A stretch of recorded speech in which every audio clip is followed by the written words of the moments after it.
The lights are off and away they go. Extremely loose. He's managed to hold on and He missed the complete that. He's crazy stuff. Side Freitas is on the grass on the infield floor. He slides through. He tags Richard Eck.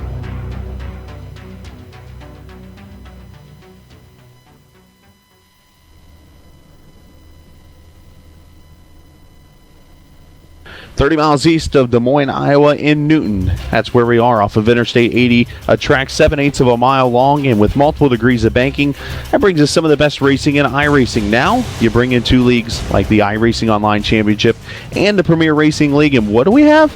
How about a mix of great short track racing on a Wednesday night at the Iowa Speedway, only on the Global Sim Racing Channel? And a pleasant good evening to you, Chris Scala, alongside me, a gentleman you hear covering both the iROC Series and PRL on GSRC, and that is Tanner Sharp. Adam Young will be joining us on pit road shortly. Joe Peak, as always, behind the scenes, bringing you the magic, and Dougie Beard behind the cameras. Tanner, as we mentioned, you cover both leagues on GSRC, and if anyone is going to tell us how good of a show we're about to have here with 30 cars, well, that's got to be you. Oh, yeah, definitely. I cover the PRL on Tuesdays and the iROC on Wednesdays, and these drivers that are going to be in one race at one time. Drivers like Will Worsler, Scott Eckrich, Brian Yazek, Michael Krobach, the Whitson cousins, Ricky Harden, all rolled into one. It's going to be a fantastic race here tonight at the Iowa Speedway. And what better way to have this league duo at a short track like this? It's going to be some fantastic racing tonight. And we got some drama we're going to have even before the race. We'll talk about that here very shortly. And let's talk about this Iowa Speedway. It's a track less than 10 years old now. Very bumpy, multiple banking. It's a fast track that drives like a speedway and races like a short track.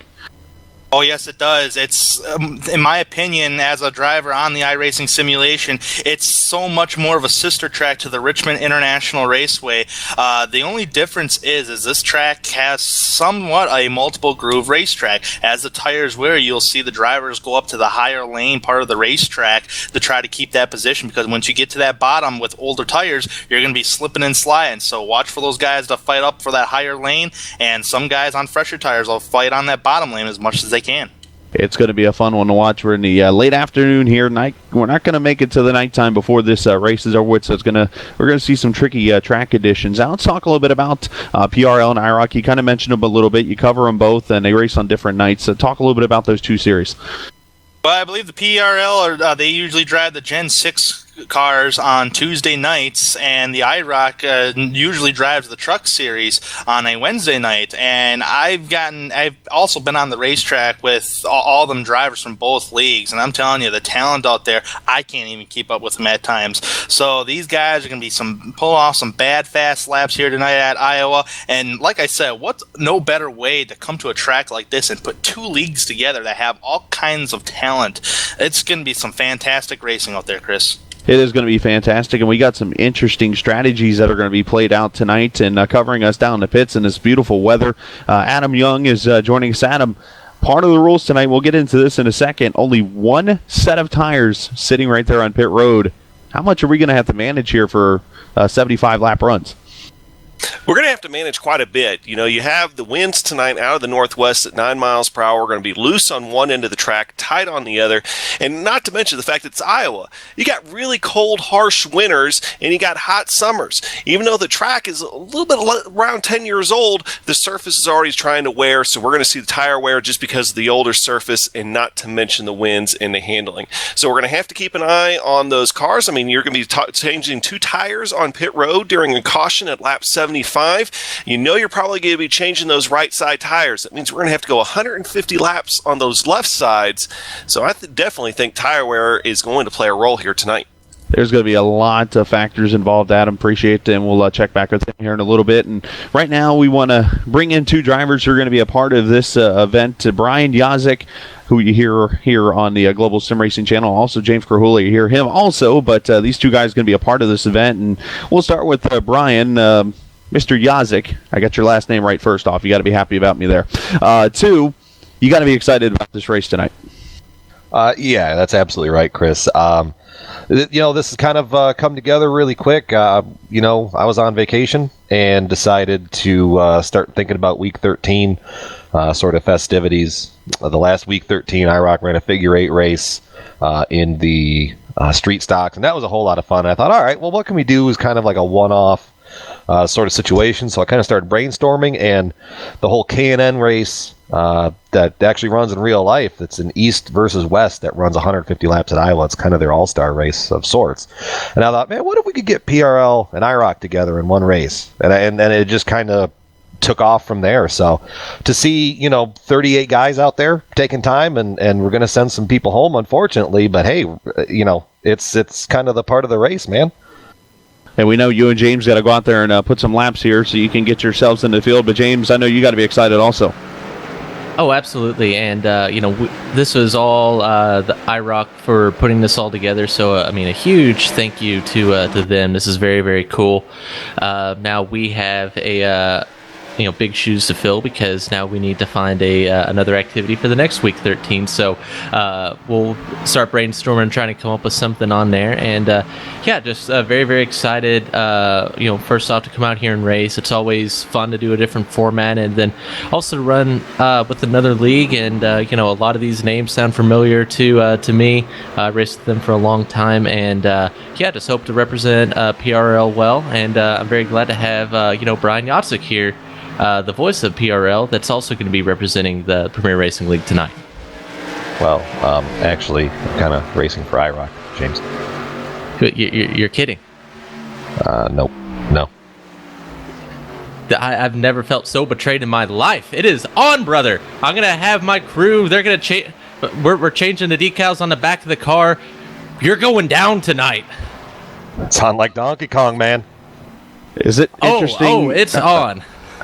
Joe's already got his referee shirt on here, but we got to break this up because you guys got to go qualify. So go represent your leagues. We wish you the best of luck, and who knows, one of you two could be in victory lane tonight. Thank you, guys. Brian Yazik and James Kula going to get out there and get on the track and get some qualifying done here. And as they say, that escalated kind of quickly, huh, Tanner? Well, you just mentioned hopefully wanting to go to victory lane. Well, with all that talk right there, they both might end up in a wall together. So we'll just have to see how this night unfolds on the short track style of Iowa Speedway here, Chris. Yeah, that would not be good. And we talked a little bit about the stipulations for tonight. There's some very interesting rules. Let's talk about that, Tanner. Oh, yeah. Tonight's the interesting rules, just like what Brian Yazik just says. It's like the East versus West, 150 laps tonight. Let's just start off with the drivers. This is only going to be a 30-driver field, and tonight there's more than 30 drivers participating in this, or trying to participate in this event, but only 30 drivers can fit, so there will be go or go homers here in this race tonight. Only 30 drivers can make this field tonight. Competition caution on lap 75, and here's the kicker, folks. You cannot pit whatsoever before that lap 75 competition caution mark, but you can pit for damage, though, is from my understanding. You can pit for damage, but you cannot take any tires whatsoever. If you do take tires before the lap 75, you are held 2 laps on pit road.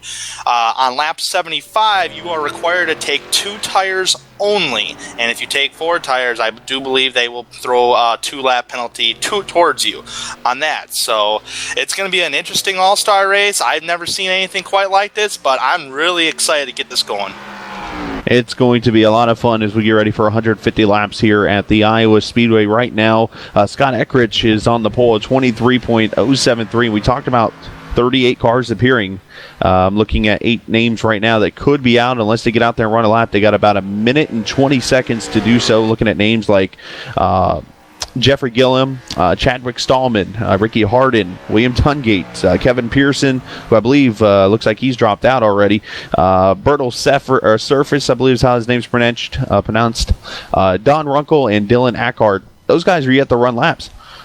Yeah, they have yet to run laps, but they only have a little time. You have about 5 minutes to get those, actually less than 5 minutes, about a minute left until you get that lap in, so you can make the big event tonight. Got to remember, only 30 cars can make this field tonight, so we will see 8 cars go home. Now let's talk about some factors you're going to see here tonight. 150 laps. Track position going to be huge. This track's not the easiest thing to pass on. You're going to see multiple groove racing, but you get somebody starting back 28th, 29th. It's going to be hard for them to get to the top. Oh, yeah, definitely. And like I topped off earlier, is guys are going to be fighting for that middle groove, higher line once the tires start to wear off. And then it pretty much becomes more of a single groove racetrack because we did mention that this track could be slick tonight. And with that being said, the more you try to run that bottom, the more you're really wearing out them right side tires. So, and with that competition caution coming on lap 75, and you can only take 2 tires, man, these guys are going to be fighting for the handling of the race cars, but that's what makes this so much fun. It is going to be fun. And you mentioned the managing tire wear part, and then another factor hadn't really been mentioned. You got 2 different leagues. How much are they going to work with each other? We'll have to see how that goes, too. Well, there might be some plan going on. We already seen some smack talking between James Krahula and Brian Yazek here. So hopefully nobody blows their steam off tonight and has a good, clean race with the other league. We will see how that's going to go. But right now, though, we got to set the starting lineup, and let's do so as we take a look at who will run in tonight's All-Star race. Scott Eckrich will be on the pole, 23.074 second lap. That's pretty good. And Will Warsler right there, just 1/100th off the pole. Dan Murray, he'll start inside row 2 alongside Robert Barney. Tommy Ryan inside of row number 3 alongside Nicholas Cohan. L. Bryce Whitson Jr. going to start there on the inside of the row 4 alongside Brian Yazek. You just heard from him. Rhett McBride, Josh Jones representing your top 10. And outside the top 10, which I believe these guys will be fighting for track position all night, is Michael Krobach starting in the 11th position. Stephen Witten will start 12th here tonight. Austin Missler will start 13th. Trey Hoovler, I don't recognize his name, but he's starting 14th tonight. He makes the field. William Hale will start 15th. C.P. Allen will start in the 16th position tonight. Mr. Excitement himself, Drew Carroll, will start 17th. Jonathan Lawrence will start 18th. 19th place is Travis McQuestion, and rounding out the top 20 is Jordan Erickson. And taking a look at the rest of the field here, the 30 cars that are going to start. Aaron Kleinhans will start there in 21st. Steve Ritter on the outside of row number 11. Troy Haight and James Krahula going to start in 24th. If he's going to catch Yazek, he got some work to do there. Jason Swan inside row 13 alongside Mark Myers, Joshua King, Ricky Harden, Ryan Howard, and Woodrow Mahan going to represent the 30 drivers. And looking at the drivers who didn't make the race tonight, Jeffrey Gilliam, Chadwick Stallman, Dylan Ackart, Kevin Pearson, Don Runkle, William Tungate, Bertle Surface, and one name, I know Joe's not going to be happy about this because we had it planned out. It ain't going to work, but unfortunately, Paul Pepper, no Sgt. Pepper's tonight in the race. We were ready to go with that because it's an awesome Beatles song. But nonetheless, that's your 30-card field for this All-Star race. I'm ready. Let's do this.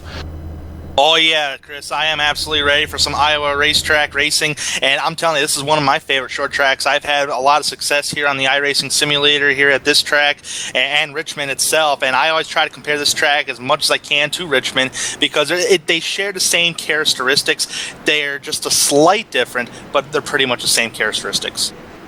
When Rusty Wallace built this track, he actually built it because of Richmond. It was his favorite track on NASCAR, and he's like, I'm going to build a track like that. So he built this 7/8 mile track out in the middle of Iowa, in the middle of cornfields, in the small town of Newton. And now every year, multiple times a year, you see NASCAR and IndyCar and ARCA and all those series running here. It's just an awesome track that's soon going to get a cup race, you would think, sometime. Well, I'll tell you what, if you ever want to see a race here at Iowa, always come watch one of these broadcasts on iRacing.com. I'm telling you. You can run pretty much anything on iRacing. Oh, absolutely. It's one of the funner tracks to race, though. My luck here never seems to go well, but that's just me personally. In the booth, different story here tonight. So 30 cars, 2 different leagues. We're going to do 150 laps just to review. 75 lap segments. Basically, we're going to have 75 laps. Competition caution's going to come out. They'll come down pit road, and then we'll do another 75 to finish off the race. So, cars coming out of turn 2. Lights are off on the pace car. You're going to have Eckrich and Warsler, Barney, Ryan, Whitson all looking to win this All-Star race. And it's going to be a fun one. Driver I want to watch today, starting outside the top, just outside the top 10, that's Michael Krobach. I've seen him being front runners in many races before. He should be a factor by the end of this night. Yeah, that's a name we'll definitely keep an eye on. Here we go. Pace car going to pull off 150 laps of racing on the Global Sim Racing Channel. Let's go All-Star Racing in Iowa. Green flag, we are racing here at the Iowa Speedway. As you can see, Scott Eckrich gets a big old jump on Will Worsler there, headed down in turn 1 and 2. Already almost 3 wide there. They decided to think better of it as Barney on the outside there going to battle for the 3rd position with Dan Murray. They're 2 by 2 all the way back to about 10th position. Oh yeah, 2 by 2 all the way back till 10th position. You can see Michael Krobach, he's starting to make some noise already as they come across the start-finish line, completing lap number 1. And green lap number 1 is that battle still on for 3rd. Murray trying to get it. Barney not letting it go. Stephen Witten high above the racetrack. They're almost 3 wide coming off turn number 2. Stephen Witten almost got into the wall. They're 3 wide again entering turn number 3. And that's back at about the 14th position where Witten almost went up the track, and they're still there. William Hale trying to battle in. Austin Missler also in that battle. Yeah, you cannot pit to come down and get 4 fresh tires or 2 fresh tires at all. Otherwise, it is a 2-lap penalty. So these guys should actually hold off on the racing pretty much until then. After lap 75, it's all bragging rights from there. But then you look at the situation, you got these guys mid-pack. There's almost seeing some contact there mid-pack, but these guys got to go. You got to manage your tires, but at the same time, you got to get to the front because track position is just that important right now on these fresh tires. Oh, yeah, definitely. Track position is more important than anything here at this racetrack, but you also have to try to manage your tires as much as you can. If I was these guys right now, I'd try to get up to the higher lane as much as possible, because if you're going to try to fight on that bottom lane, you're going to wear out those tires quicker than others. First side-by-side battle back here at about the 12th position. William Hale trying to work on Austin Missler in the 11. He drives down to the inside there, which is actually the preferred groove in turn 1. But he's not able to clear the 11 with the run. There's a battle I've been trying to keep an eye on here. That's William Hale. He's using up the tires early. He's fighting on the bottom towards the number 11, Austin Missler. That is back for about the 12th, 13th position there. Yeah, this fight's getting pretty good here. You see battles everywhere. That's what the Iowa Speedway is all about. I move up towards the front. There's another battle up here. Looks like Brian Yazik. He's on his move. He's on the high horse trying to get the 4th position for Murray. Oh, yeah, Brian Yazik on the move early, but I just wonder if he's going to burn up them tires early on. Maybe not. He's going to get the run off the high side. He does clear that number 5 car of Dan Murray. Yeah, he's able to make the pass, move him up to the 4th position. Murray back to 5th. Tommy Ryan going to work down the high side there, trying to get the 5th position away. Whoa. But Yazik, he's starting to work on Will Worsler already. Will Worsler, he's trying to hang on to his position, trying to stay on that higher groove, not totally on the bottom. Brian Yazik, he may have the run on Whistler heading down turn number 1, and he might complete the pass here, depending upon if Will get the run off the high side. He will just a little bit, still side by side down the backstretch. That's a great battle right there at Yazik for the 3rd position inside of Worsler. Getting close, almost some contact there. Worsler trying to get to his door to get that run off the corner. He should be able to clear him here, but Yazik can have a great run into 1. And did I see in the background we may have a spinner? It's Travis McQuestion. He did spin off turn number 4. That's going to be a costly mistake. It did not bring out a caution, but Travis McQuestion did bring out a caution. He did not. He stayed off the racing surface, but he did spin off turn number 4.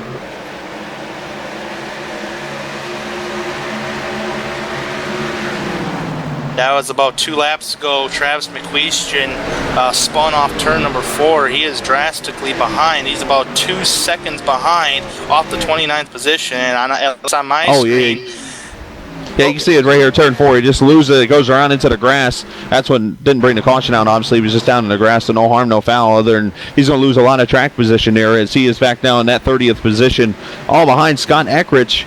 He's got a pretty good sizable lead, 1.8 seconds over Robert Barney. He's led from the start.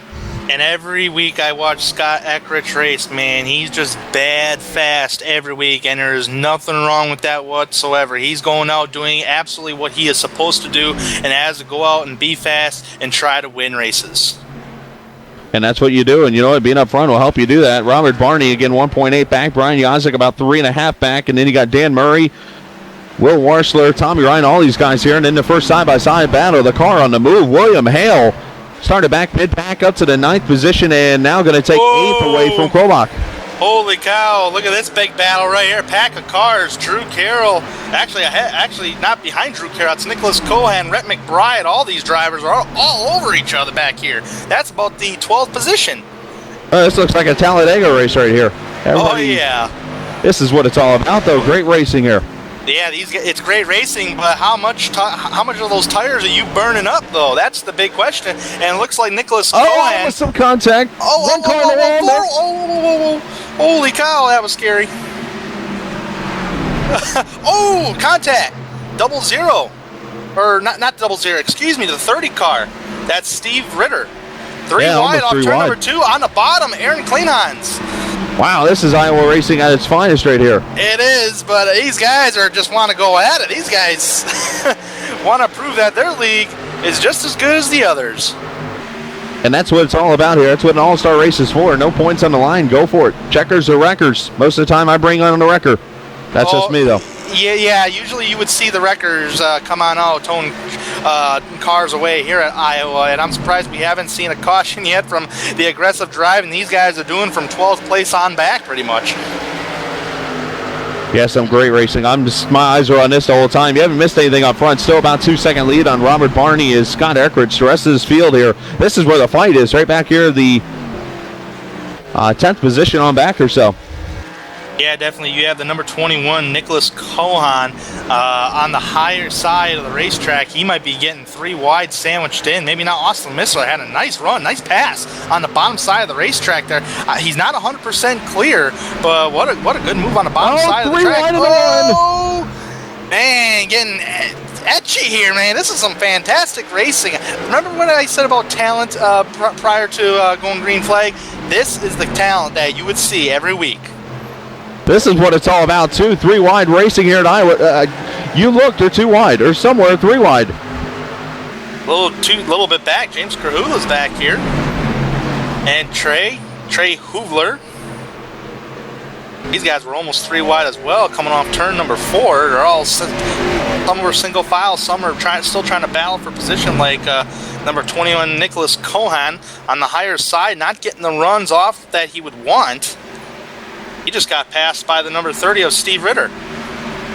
I'm looking at the distance right now from 10th place, Michael Korbach, all the way back to 30th. Jason Swan, you are looking at about a 10-second difference. Everybody's right on top of each other all the way back to the 30th position. I know 10 seconds sounds like a lot on a short track, but it's really not when you're going around here at 23 seconds. Yeah, not really. It's a big old gap. Holy cow. And I think, Josh Jones here. Josh Jones in the infield here. Oh, yeah. Off of turn 4, another spin. No caution again out. The top rank for the 40. We'll have to see what happened to him. Yeah, he's coming off turn number 4. He was coming up on Will Worsler in the number 16. You know what? I saw this issue a lot in practice. The middle group people, oh, no, wait a minute. 16 got in the wall. 16 got in the wall, and usually when you hit the wall at any track, really, sometimes it stops you it just stops you. And when you come up so quick on somebody's back bumper like that, sometimes you don't have enough reaction time to react, and it will just send you around. And then I've been told Worsler spun over in 1, or almost spun in 1 and 2, so... but it was end up saving it as we didn't get a chance to see that. But nonetheless, a tough break for Jones. So issues for him after running in the top 5. A lot of action going on tonight here at the Iowa Speedway. It's such a short track. Like you pointed out, Chris, it's a 7/8 mile racetrack. And it's kind of hard to keep up because everything happens all at once, too. But we'll try to bring you everything that happens around the track as much as we can here, folks. Hey, what great racing here. 12th, 13th, 14th, 15th, 16th. All these guys here. That battle's still going on. They're 3 wide off 2. Contact the 30. Going to save it. Ritter. What a save. Wow, what a save. No caution. And we're going to go to replay here to see exactly what happened. Just a 3 wide move and on board.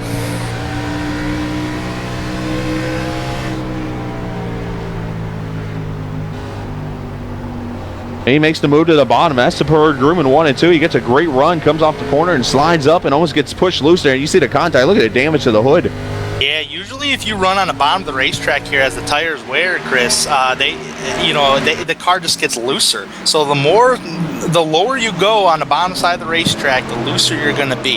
And if the guy is on the high side of the racetrack, he may have the run off on you. And that's what makes this track partially so great, is the fact that you can do that, is you get the run off that top side, and all of a sudden you're sailing down the speedway carrying 3, 4, 5 mile an hour faster speeds than that car on your inside. Yeah, definitely. And we still got a huge battle here. Oh, 3 wide! That number 18, that's Trey Hoovler, almost 3 wide. Trey Hoovler, Steve Ritter, and Ryan Howard. Ricky Harden back here as well, not too far behind. I'm surprised he's not up towards the front much, but I've seen him come from the back of the pack and win a race before. So don't count out Ricky Harden just yet. Well, speaking of moving up in the pack, let's move up here to 7th. Look at this battle here now. Drew Carroll, William Hale, Warsler's back here, Krobach, all these guys here. This is up at 7th place here. Good, mostly single file for now. You see Hale trying to drop it down there and get a run off the corner. Ah, yes, Mr. Excitement himself, Drew Carroll, started in the 17th position. He's already up in the 6th position, so he's been making some heavy noise earlier on, just almost 30 laps into this race. And right behind him is William Hale. He's having a great night tonight. Started 15th. He's up in the 7th position. And another driver who I would have thought it would have been made up a little more positions than what he did, but he still made up a couple positions, and that's Michael Krobach. He started in the 11th position, and we do have a caution. Trouble in turn 4, a big one here. Ryan Howard involved. Looks like Woodrow Mahan in it. Trey Hoover and others. 3 cars at least involved. And that's going to bring the first caution out of the night here, lap number 28. Now, since the caution came out, no driver can go down pit road to get tires. It will be a 2-lap penalty. You can go down pit road. You can see, looks like Trey Hoovler in the 18 gotten a little harder than usual. And it was almost a 3-wide situation here. Oh, wow. All the cars getting through this. Yeah. Oh, didn't make it. Dang gone. Yeah, it's a tough break there. 3, 4, 5 cars involved. Wow. And it's all going to, wow. Big wreck there into turn number 3. Going to bring out the first caution. Already Trey Hoover taking his car behind the wall. I was wondering if we can get from our director an onboard camera of Travis McQueestron zigzag through that incident.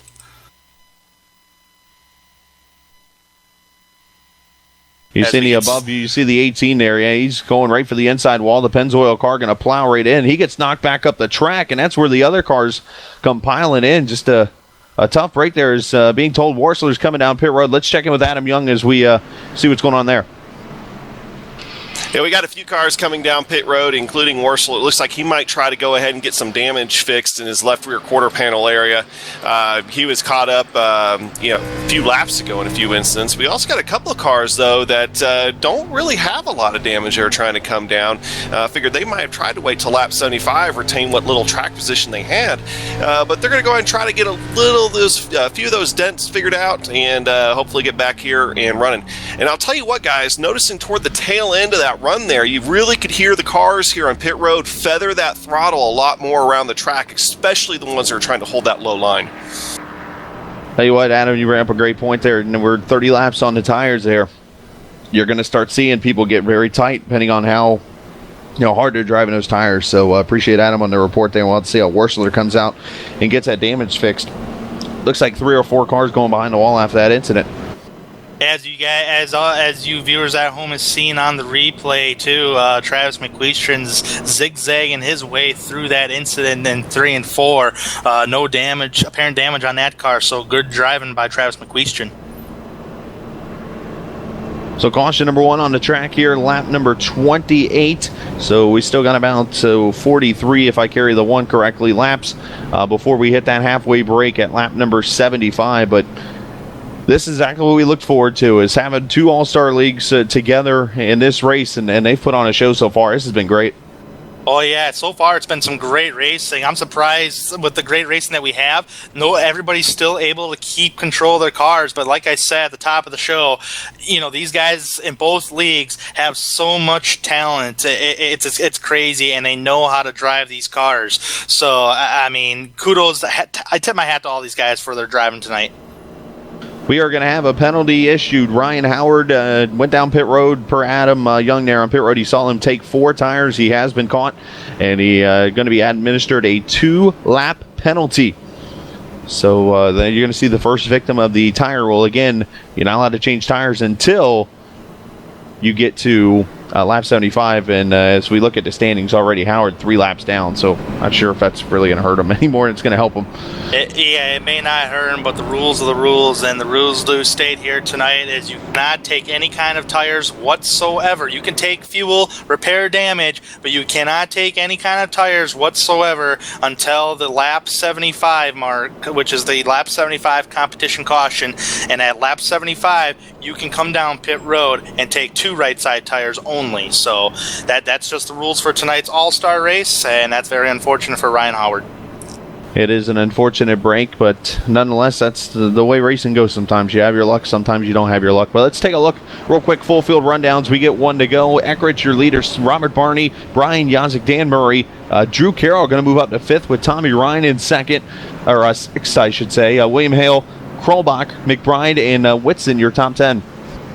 Yep, those are the top 10 here at the Iowa Speedway. We're going to be coming to take the green flag, and just outside the top 10, just a quick note on a couple of drivers here. You have Bryce Whitson started in the 7th position tonight. He's fallen back to, well, actually, I take that back. Excuse me. Austin Missler is actually in the 11th position, started 13th. Jordan Erickson's 12th, Aaron Cleonon's 13th, CP Allen 14th, and rounding out the top 15 is James Krahula. Ford Mustang pace car lights are off. Eckert's going to take that bottom line. Now, this is going to be interesting because we got older tires on this restart. Tires are going to cool down. Track's going to, rubber's going to get back on that tires. Let's see who cleaned them off right and who's going to get the restart here as Eckrich will bring them off of turn 4. Let's get back to racing lap number 34 at Iowa. Don't spin the tires here. There might be some wheel spin. I'm not entirely sure. It might be a little wheel spin on Brian Yazik's part. Not entirely sure, but he's still actually side by side battling for the 2nd spot. Wow, up the track goes Barney, and Yazik's going to go to 2nd. 3 wide off 2. 3 wide off turn number 2, and heading down turn number 3, they split up the back to side by side. But what a big moment there for Robert Barney. Actually cost him a position or 2 on the racetrack. I don't want to be the guy that says this, but we all know what cautions do. Let's just keep it at that. But Yazik up to 2nd, and look at Murray going to make his way up to the 3rd position. That's tight there. Holy cow. Yazik up the track. Oh, yeah, Brian Yazik, he did get pretty high above the racetrack. Mr. Excitement himself, Drew Carroll, he's trying to fight his way up into the top 5. He has clinched the top 5. What great racing as Murray tries to clear to 22 of Barney. He's got Carroll there behind him, a little bump into turn 1. Carroll going to make it 3 wide. You've called him Mr. Excitement. Oh, number 62, William Hale. That's going to be a caution. Put it out, as Brian Yazik would say. William Hale bringing out the 2nd caution. I don't think he hit anything.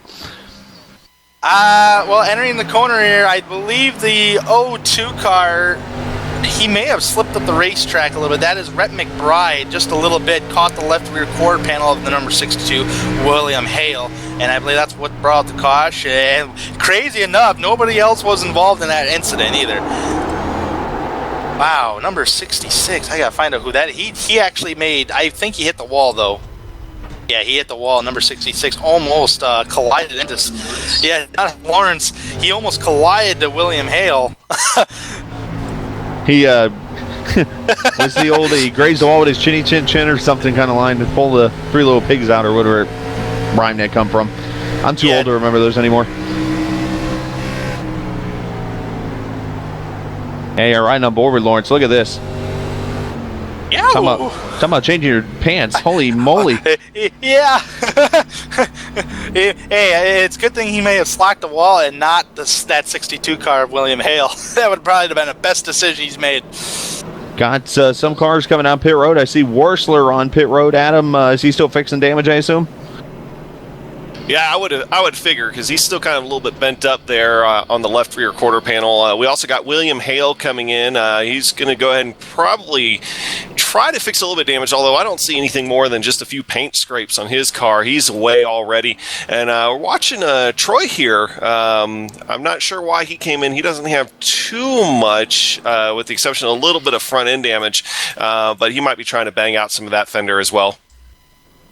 We'll have to see what happens there. Hale got out of pit road pretty quickly, so obviously not much damage on his car. You saw trying to figure out Troy Hate's issues there, but nonetheless still have, as I'm counting here, 25 cars on the lead lap as we are just about to hit lap number 40. So we'll see competition caution come out here at lap 75, and If you want to know what's happened so far, simple. Scott Eckrich has led from the start. He has been the guy, the class of the field. I thought Yazik might be able to give him a run for his money, but he got a little tight off of 2, and all of a sudden we were 3 and 4 wide, all for second.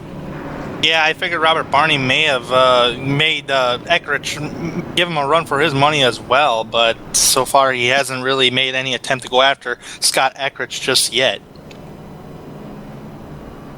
Well, still plenty of racing to go, as they say. It's still 110 laps from the finish. You got Eckrich, you got Yazik, you got Dan Murray, you got Robert Barney, Drew Carroll, your top 5, Tommy Ryan, Michael Krobach, Rhett McBride, Al Bryce Whitson Jr., and Jordan Erickson, your top 10, Austin Mitzler, C.P. Allen, Aaron Kleinhans, who I believe started back in the mid-20s or so. I'll have to check on that. He's running 13th. James Krahula, he definitely started about 24th or so. He's up to 14th. Ritter, Stephen Wetton's up there in 16th. 17th, Mark Myers, McQuiston, Lawrence, Josh Jones, Ricky Harden, Jason Swan, Josh King, Will Worsel, and William Hale. Your cars still in the lead lap. Actually, Troy Haight there, the 26th car on the lead lap is... Should be getting one to go here in the next lap or so. But cars behind the wall, Ryan Howard, he had his issues tonight, among others. Looking to see the other 2 names that are out. I believe Kohan is one, and Mahan would be the other behind the wall. So. Yeah, Aaron Kleinhans started back in the 21st position. He's made himself way up to the 13th position. So good so far. Good night for Aaron Kleinhans, as we are not on the one to go yet. As the cars are being paced by the pace car into turn number 3. As I don't know, what do you think here, Chris? Do you think anybody has anything for Scott Eckrich here tonight? If so, you're going to have to get him on the restart. You're going to have to get him pretty quick. Get him in that dirty air. That clean air has helped him out a lot. He's had great restarts, and that's where he's been able to get the run. But doing a shout-out to Drew Carroll. Started 17th up to 5th. That is your biggest mover so far in this race. Yeah, Mr. Excitement himself, Drew Carroll, man, he's a good racer all the way around, no matter what track, really. I mean, I've seen him start from mid-pack before and made his way up to the top 5 and try to fight for the win, and he has won races before too. So I mean, I look for him to be a factor to try to go after Scott Eckrich here tonight. We shall see. Pace car lights are off. Lap number 42. We're about 33 laps from the competition caution. We've seen 2 cautions so far. 1 solo spin and 1 sort of big one. 5 cars involved, so still got 26 cars on the lead lap as Eckrich and Yazik went in that battle between him and Krahula so far, so we'll have to keep up with that one. James back in the 14th position as the pace car will pull off. Pace car is about to pull off pit road as these drivers are heading down into turn number 4. Side by side, Scott Eckrich, Brian Yazik are here to take the green. Scott Eckrich, whenever he goes, green flag. We are back racing here at the Iowa Speedway. Side by side, though, is on for second place. That is Dan Murray and Brian Yazik. Not a bad restart there for Yazik. Let's see how this one's going to go for him. As you see already, the 87 of Carroll up to the 4th position. As they're going to be side by side for the 2nd position. I see 3 wide already down the back straightaway, back down to 2, but some great side by side racing here as they start getting a run on Eckrich here. Oh yeah, Eckrich. I don't know if he's going to have the first battle of the race. We'll have to see. Yazik still, he wants to win a race, and he wants to win any kind of race, and that's what he's doing right now to get after Scott Eckrich. Dan Murray on the bottom side of the track. He's going to lose a position to Drew Carroll, Mr. Excitement himself, and not right behind them is Michael Krobach. And Krobach making a run. Is Yazik going to drop his nose underneath, trying to get that run off 4? He's there. He's going to drop it down to the inside here into turn 1. Could see our first lead change. Whoa. And back here in the top 10 here, almost 3 wide. They're going 3 wide, number 27. Lead change, though. Yeah, Yazik right here on the inside. Not able to clear him yet. As a matter of fact, 3 wide for second. Murray going to make a move inside. Not able to get the clear, though. Oh, wow, Dan Murray tried to hold off that bottom lane as much as he can. Look at Drew Carroll all over that back bumper of the race leader, pushing him down the front stretch. He just pushed Eckrich to Iowa City almost on that one. No, don't wreck, guys. All right, we're good. Battle for the lead, Brian Yazik wants that lead. He's going for it on the bottom side of the racetrack to Scott Eckrich. Are we in Iowa or Irwindale? They are spread out 3 or 4 wide everywhere here. Is Yazik not going to leave that lap? Eckrich will, and Yazik is not going to give up as Carroll looks for somewhere to go. Well, I'll tell you what, there's action all over the place tonight. There's battles in the top 10, or for the top 10. There's battles for the race lead. There's battles for third and second place. This is crazy. This is what it's all about. Iowa right now is acting like it's a big super speedway. It's like a big pack of cars.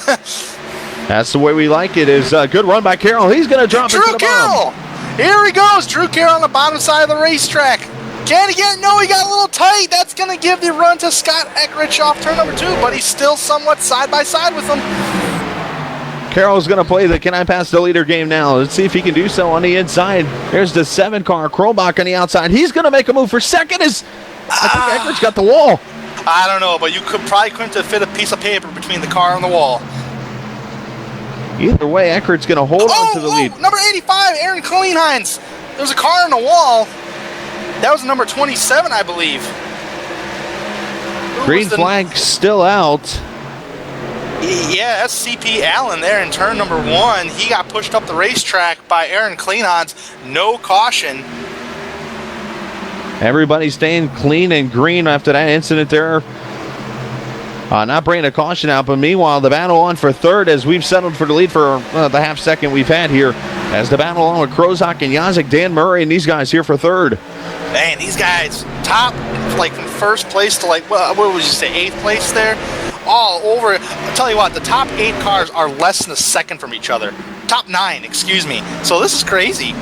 And we already completed 50 laps on an old set of tires. 25 laps from the halfway break. The 5 of Murray going to make a move inside of Yazek as they're diving off into turn 3. The 5 on the inside, the 51 on the outside.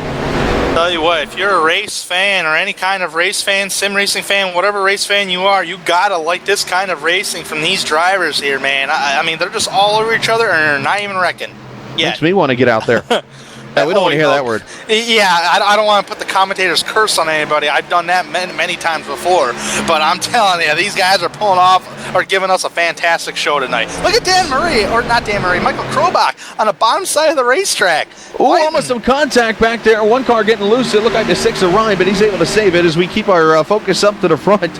I just watched that little moment and almost got out of my seat. But, you know, one thing I was just wondering, hey, we going to see a slide job? It's Iowa. You got to see one, you would think. You got to see a slide job, but I don't know if you're going to see a slide job with how old these tires are right now. These tires are 53, coming on 54 lap-old tires. So I wouldn't see slide jobs just yet, but if they're going to pull slide jobs, they better expect to be trading some paint with each other. Ooh, Carroll almost put the bumper to Eckrich. He's going to lose second because of it. That gave that high line to Michael Krobach there, and last time by, Michael Krobach did lead that lap. Or did not lead that lap, excuse me. I have my stats all wrong here. But Michael Krobach, that allowed him to take that higher side. That opened the door for him and pretty much take second place away from Drew Carroll. And now Dan Murray going to make the dive to the bottom. Let's see if he can slide down into turn 1 here. Not going to be able to. Carroll going to get that run. Krobach, battle for the lead maybe. He wants it. He's looking. I don't think he's got enough strength to get to his side by side though. Great fighting everywhere.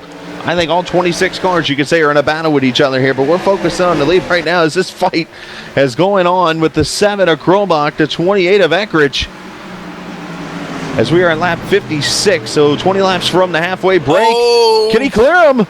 Almost cleared him. A little run on the back stretch by Scott Eckrich. Headed down turn number 3. He can watch up the racetrack right now. There's that slide job.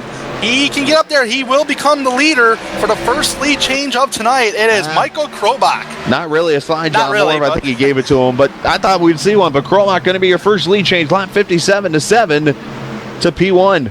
And I did say at the top of the hour, watch Michael Krobach. He will be a guy to watch for tonight. Krolbach looking pretty good, but, you know, still plenty of racing to go. You still got that pit stop coming at lap 75. Well, your top 6 underneath the blanket here. Brian Yazek there in the 4th position. Let's jump back. Oh, battle for second here. Drew Carroll underneath Scott Eckrich. Looks like he wants to pull the slide job, but not enough to get to him. Eckrich might let him up. Nope, he's going to get the run there on the outside. And here he should be able to clear him. That'll be tight if he does. Oh, baby. Eckrich! Yo! Crossover. Robert Barney just got on the radio and said, come on, lap 75, come on. I guess some of these guys are screaming for tires right now. Not surprising at all the way they've been racing. This has been fun to watch. Look at this. The 19's in here. The 02. There's names we haven't mentioned. 3 wide. Jordan Scott Erickson. Eckridge. Oh. 3 wide. Yazik Scott in the wall. Eckridge. Oh, there goes the another 19. spinning.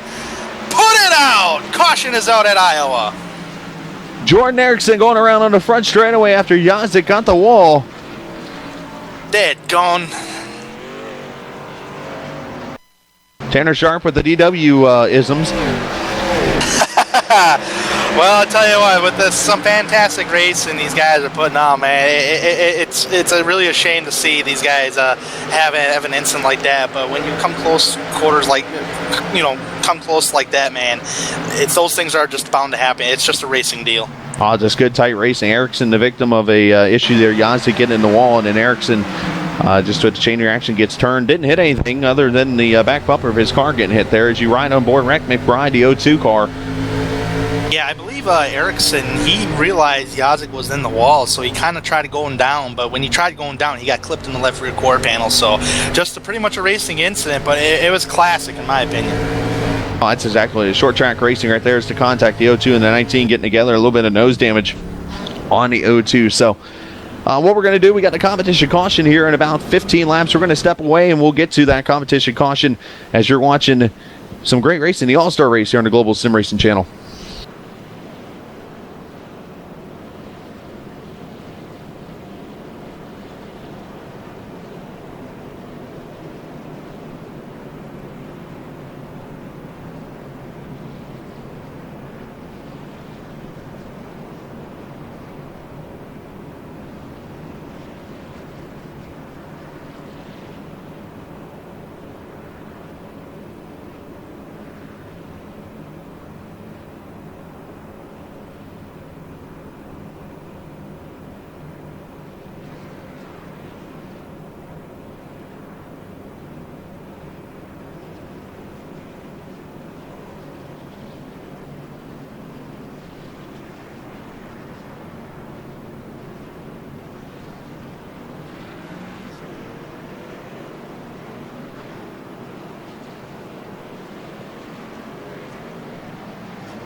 Back to the Iowa Speedway is where one to go in this all-star race featuring iROC and Premier Racing League. And Tanner Sharp's in the booth with me, Chris Scala, and I tell you what, this has been a fun show so far as we're 10 laps from halfway.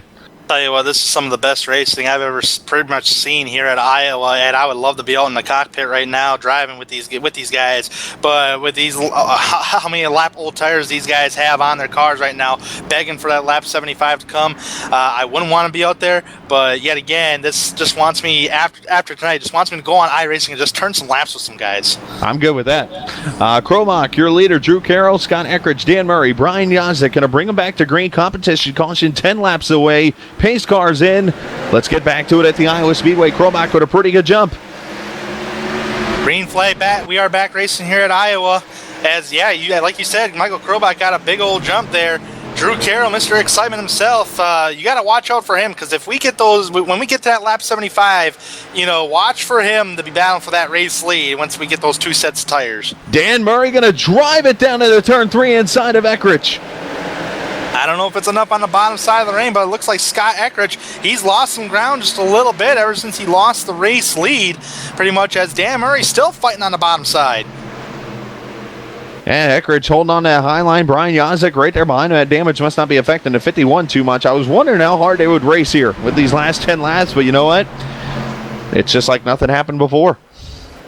Yeah, definitely.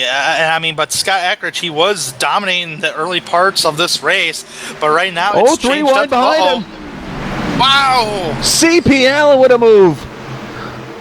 What a move down turn number 1. And number 6 may have gotten contact with the number 22 of Robert Barney. That's Tommy Ryan. Ricky Hart, they're 3 wide again almost. That's Ricky Harden. Number 85, Aaron Kleinon, still on the bottom. He's still in that mess up there. Will Worsler. Was this a final lap? I don't know, but these guys are racing as much as they can to try to get track position. You got to remember, folks, when they come back down pit road on lap 75, they're only allowed to take 2 tires, so they're not really going to gain a lot of track position here. So they're trying to get as much track position as they can. It looks like track position is going to be more important than tires itself. Tell you what, 28 is falling back. He's under attack now for the 7th position. Is Whitson going to go inside of him? Oh, man. Wow. Got a little loose on the inside there. Yeah, Whitson got, man. They're all loose. They're all over the place. They didn't hit anything how yet. about 3 wide again? Yeah, let's go 3. Hey, I'm all loose. Hey, I'm loose. Let's go 4 wide. That's a great idea. Good Lord. These guys are just all over each other tonight. Well, I'll tell you what. That did not help CP Allen. He just lost 5 spots off turn 4, literally. Yeah. Whitson! Yikes! And we got a battle for the lead. Will Worsler in the wall. Battle for the lead. Kromach and Carroll. And let's see who's going to lead this lap this time by. Last time it was Kromach, and at the line, it's Kromach. But while the battle for the lead was going on, Will Worsler in the 16 got into the wall in turns 1 and 2. He's going to lose several positions. Well, that's not going to help the damage he already had on that car, but what a battle. I saw the 3 wide, and I looked up ahead, and I see 2 cars side by side for the lead. As Carroll trying to make it exciting. As you said, 3 laps until halfway. As we got a battle now for 3rd. Rhett McBride, a car on the move. Tell you what, the driver is really making it exciting for past 5-ish laps now. It's been Bryce Whitson. He's been on that bottom side of the racetrack, and he's been completely sideways. He just didn't reckon. Wow, look at number 30, CP Allen, or not CP3 Allen, number 3. That's Steve Ritter. Excuse me, I'm getting my names all mixed up. He tried sticking his nose in there, making a 3 wide. That was some good, crazy racing right there. Just don't call him CP30. Oh yeah. And the battle on for 3rd. McBride and Murray, and you got Yazek in here, and you got those 3, and then you have the rest of the field pretty much there behind them as we're 2 laps from halfway, which will bring that competition caution out. And this battle for lead is not going to be going away anytime soon, as we are going to get the competition caution. I believe this lap, they're going to wait until everybody completes the lap maybe. That's usually what NASCAR does when they get the competition caution, but we'll just have to see what the race officials do here when they do throw out the caution flag. Yazek underneath for 4th, and a 3 wide back here for 6th as a caution comes out. Competition caution, I believe that is. This is the competition caution. Lap 75, so we'll set them up for pit stops here. This will be the only time they can change tires. And I think we're going to have 26 cars take right side tires. Well, I'd say put it out, but nobody wrecked, so... competition caution. Lap 75, we are at the halfway point here of this all-star race, and it has been definitely a wild one. It's been, well, you've gotten your money's worth if you've been watching this on the Global Sim Racing channel. You have seen some action here. Oh, yeah, definitely. It's been some classic racing here at the Iowa Speedway tonight. It's just classic short track racing. These drivers are about to come down pit road. Now, the rule is for under this caution, all drivers can only take 2 right side tires. You cannot take 4 tires, otherwise you will be held 2 laps. So, these drivers come down pit road right now. Here's Chris. Yeah, Adam Young is down there. We're going to pull the rookie stripe off him now, and he's going to have fun covering 26 cars here on pit road. Adam, take it away, bud. Well, yeah, everybody's going to be taking right sides. It'd be kind of silly to take left sides, but you're right. Only 2 tires. If you take 4, that's a 2-lap penalty. Watching Michael Krobach right now. I mean, hopefully he'll be able to get off first, retain that lead, but he is going to have some tough competition from Drew Carroll, Mr. Excitement, as you guys keep calling him. So we're going to watch here as everybody gets ready to come off. Scott Eckhart is down, taking a little bit. Oh, Scott Eckrich just took 4 tires. I see a lot of guys taking 4 tires. I wonder if the actually- 4-tire rule is in play. I believe the 4-tire rule is in play here. I have to correct myself, ladies and gentlemen, on that. I deeply apologize about that. Hopefully the league officials don't get upset with me on that. But yeah, I guess competition caution is going to be the 4-tire stop. So, okay. Fair enough. Nonetheless, nice job there, Adam. Krobach going to win the race off pit road. Then you're going to have Dan Murray will be second. You're going to have the 87, Mr. Excitement, as you mentioned there, Drew Carroll. He's going to be third. You're going to have Brian Yazik, and then Eckrich going to be your top 5 off of pit road. So everybody taking their 4 tires. Yeah, 4 tires, and I'm telling you, these guys were probably begging for that 75 competition caution. As we did see, though, that is a official rule, though, as before the lap 75, you can't take tires whatsoever, otherwise. And we did see that with a few drivers here tonight, being held 2 laps, no matter how many laps down they were. And under this caution, you can't take 4 tires. So I had to correct myself. Yeah, Tanner, I'm seeing some texting going on over here in the race chat, and looking at CP Allen saying right front 85, 85, 87. You wonder why he was getting such good runs off the corner. That would answer that question. And you see somebody else saying I was 74. Tire management. Again, you save your tires in the early part of the run. That'll likely win you this race if you're able to save them. But when you're up front, you're going so hard with these battles, you can't. Yeah, definitely. And the more you use up your tires, the slower you're going to be. It's either A, you're going to be really loose, or or B, really tight. And Stephen Whitten got on the text chat saying, hey, my right front's 74 compared to CP Allen's 84. So that's a 10% difference there on tire. So, man, some guys are using up the tires and some are just saving. Before we get one to go, Adam, want to check in with you real quick. Any drivers you've been watching out there that's kind of catching your eye like he might be one to watch? Oh, I'm going to be watching Drew Carroll here, especially on the start. With the way that he cut his way through the field here in the first 75 laps to get up there and be racing for the lead, imagine what he's going to do when he's already up front. He's looked very good. Him and the 7 of Krobach have looked really good. Who, Tanner, are you looking at? Oh, I'm telling you what, there's a couple drivers I'm looking at, but the driver that I'm really looking at here is Ricky Hart, and he's back in the 8th position. I've seen him start in the back of the pack and win races before, and he's usually a pretty good short track racer, and he started back in the 28th position tonight. He's been picking guys off one by one, taking them 3 wide. He's up there in the 8th position right now. Look for Ricky Hart in the battle, try to battle for the win tonight, or maybe even try to get a top 5 finish.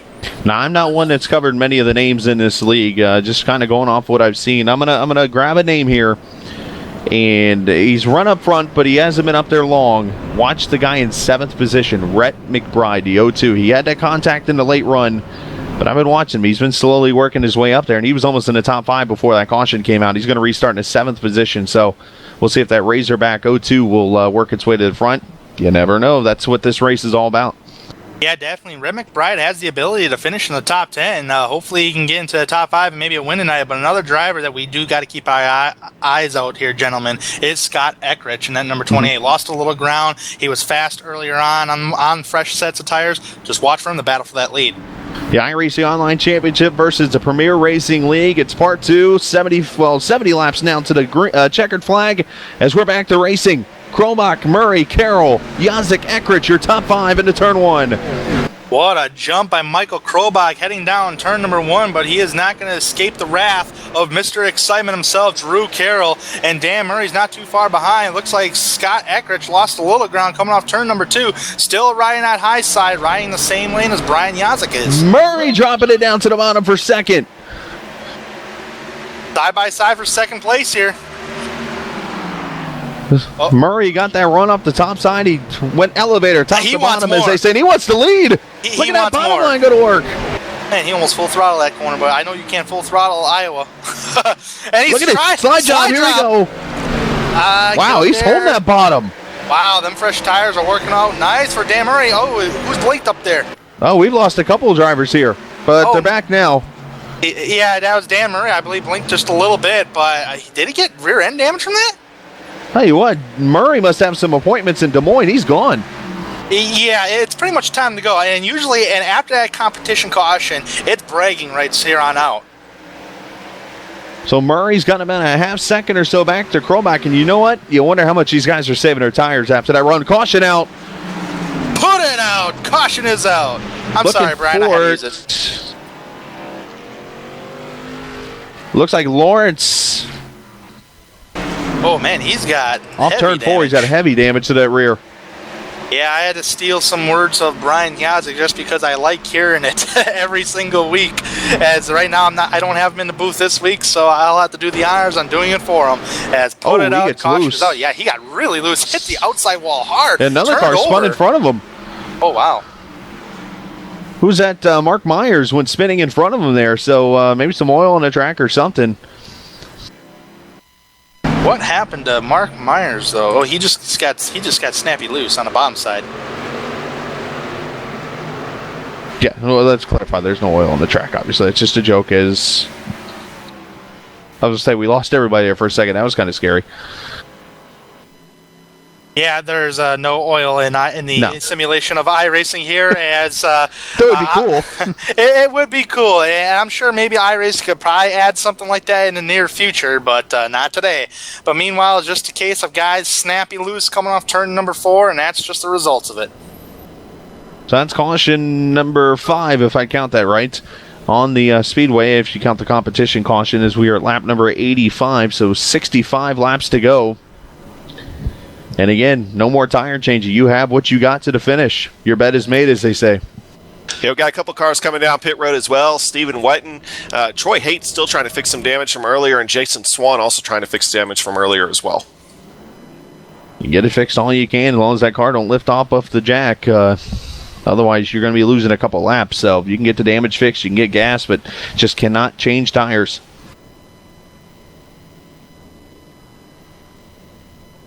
Hey, what we'll do, we'll step aside here as we got just less than 65 laps to go in the All-Star race. We'll be back here in the Global Sim Racing channel.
Coming up on 61 laps to go as we are in the All-Star race.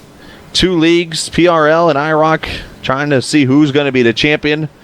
Dan Murray, who took the lead on a restart there, lap number 76, decided to put the bottom line to work, and he made it work. And he's been leading ever since as we're about to go back to racing here at lap number 90. Oh, yeah, I am looking forward to a great finish here tonight, Chris. I mean, we've already seen some aggressive racing earlier on, even on lap 1 of this race, and ever since then, it's been some flat-out crazy racing 3 wide, so we're about to go green here, Chris. And a Ford Mustang GT pace car going to hang a left right there.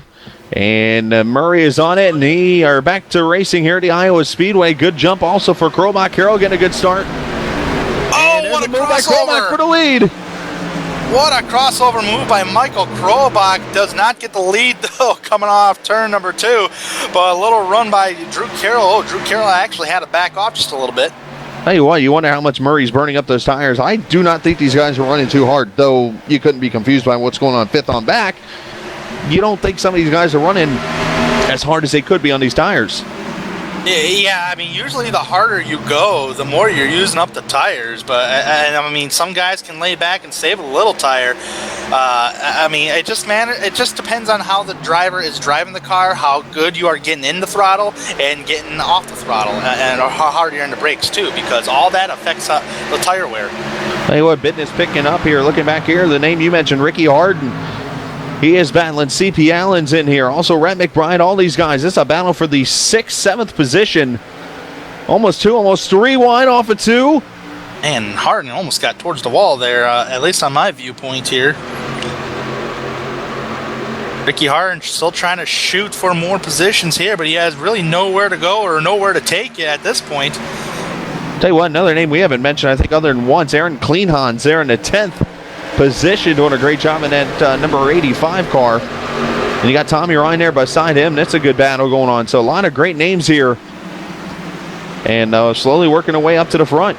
I do got to tip off my hat to one driver. He has pitted before the competition caution on 75 and was mirrored back in traffic, and that's Josh Jones. He's up there in the 6th position already, and he's still trying to fight for more against Scott Eckrich up there.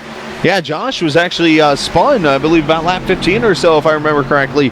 And, he's able to get himself back and get that track position. He's done a great job there in the 6th position. Eric Cleanon spinning off turn number 4. This will not bring out a caution. Wow. Hey, he's on the little pathway down there. Path road there, whatever you want to call it, the infield of the little Legends track, basically. He's going to take it through the apron, come around turn 2, and he's going to fall all the way back as you look at a replay here. Yeah, he looks like Clean Hans. This is coming off turn number 2 here, but the incident happens off turn number 4. Yeah, he's on the inside. Is that Ritter, I believe, there on his outside? And there's contact. Ritter just held that line there. He thought Kleinhans probably thought he was going to move up, and he didn't, and that's what brought the contact together.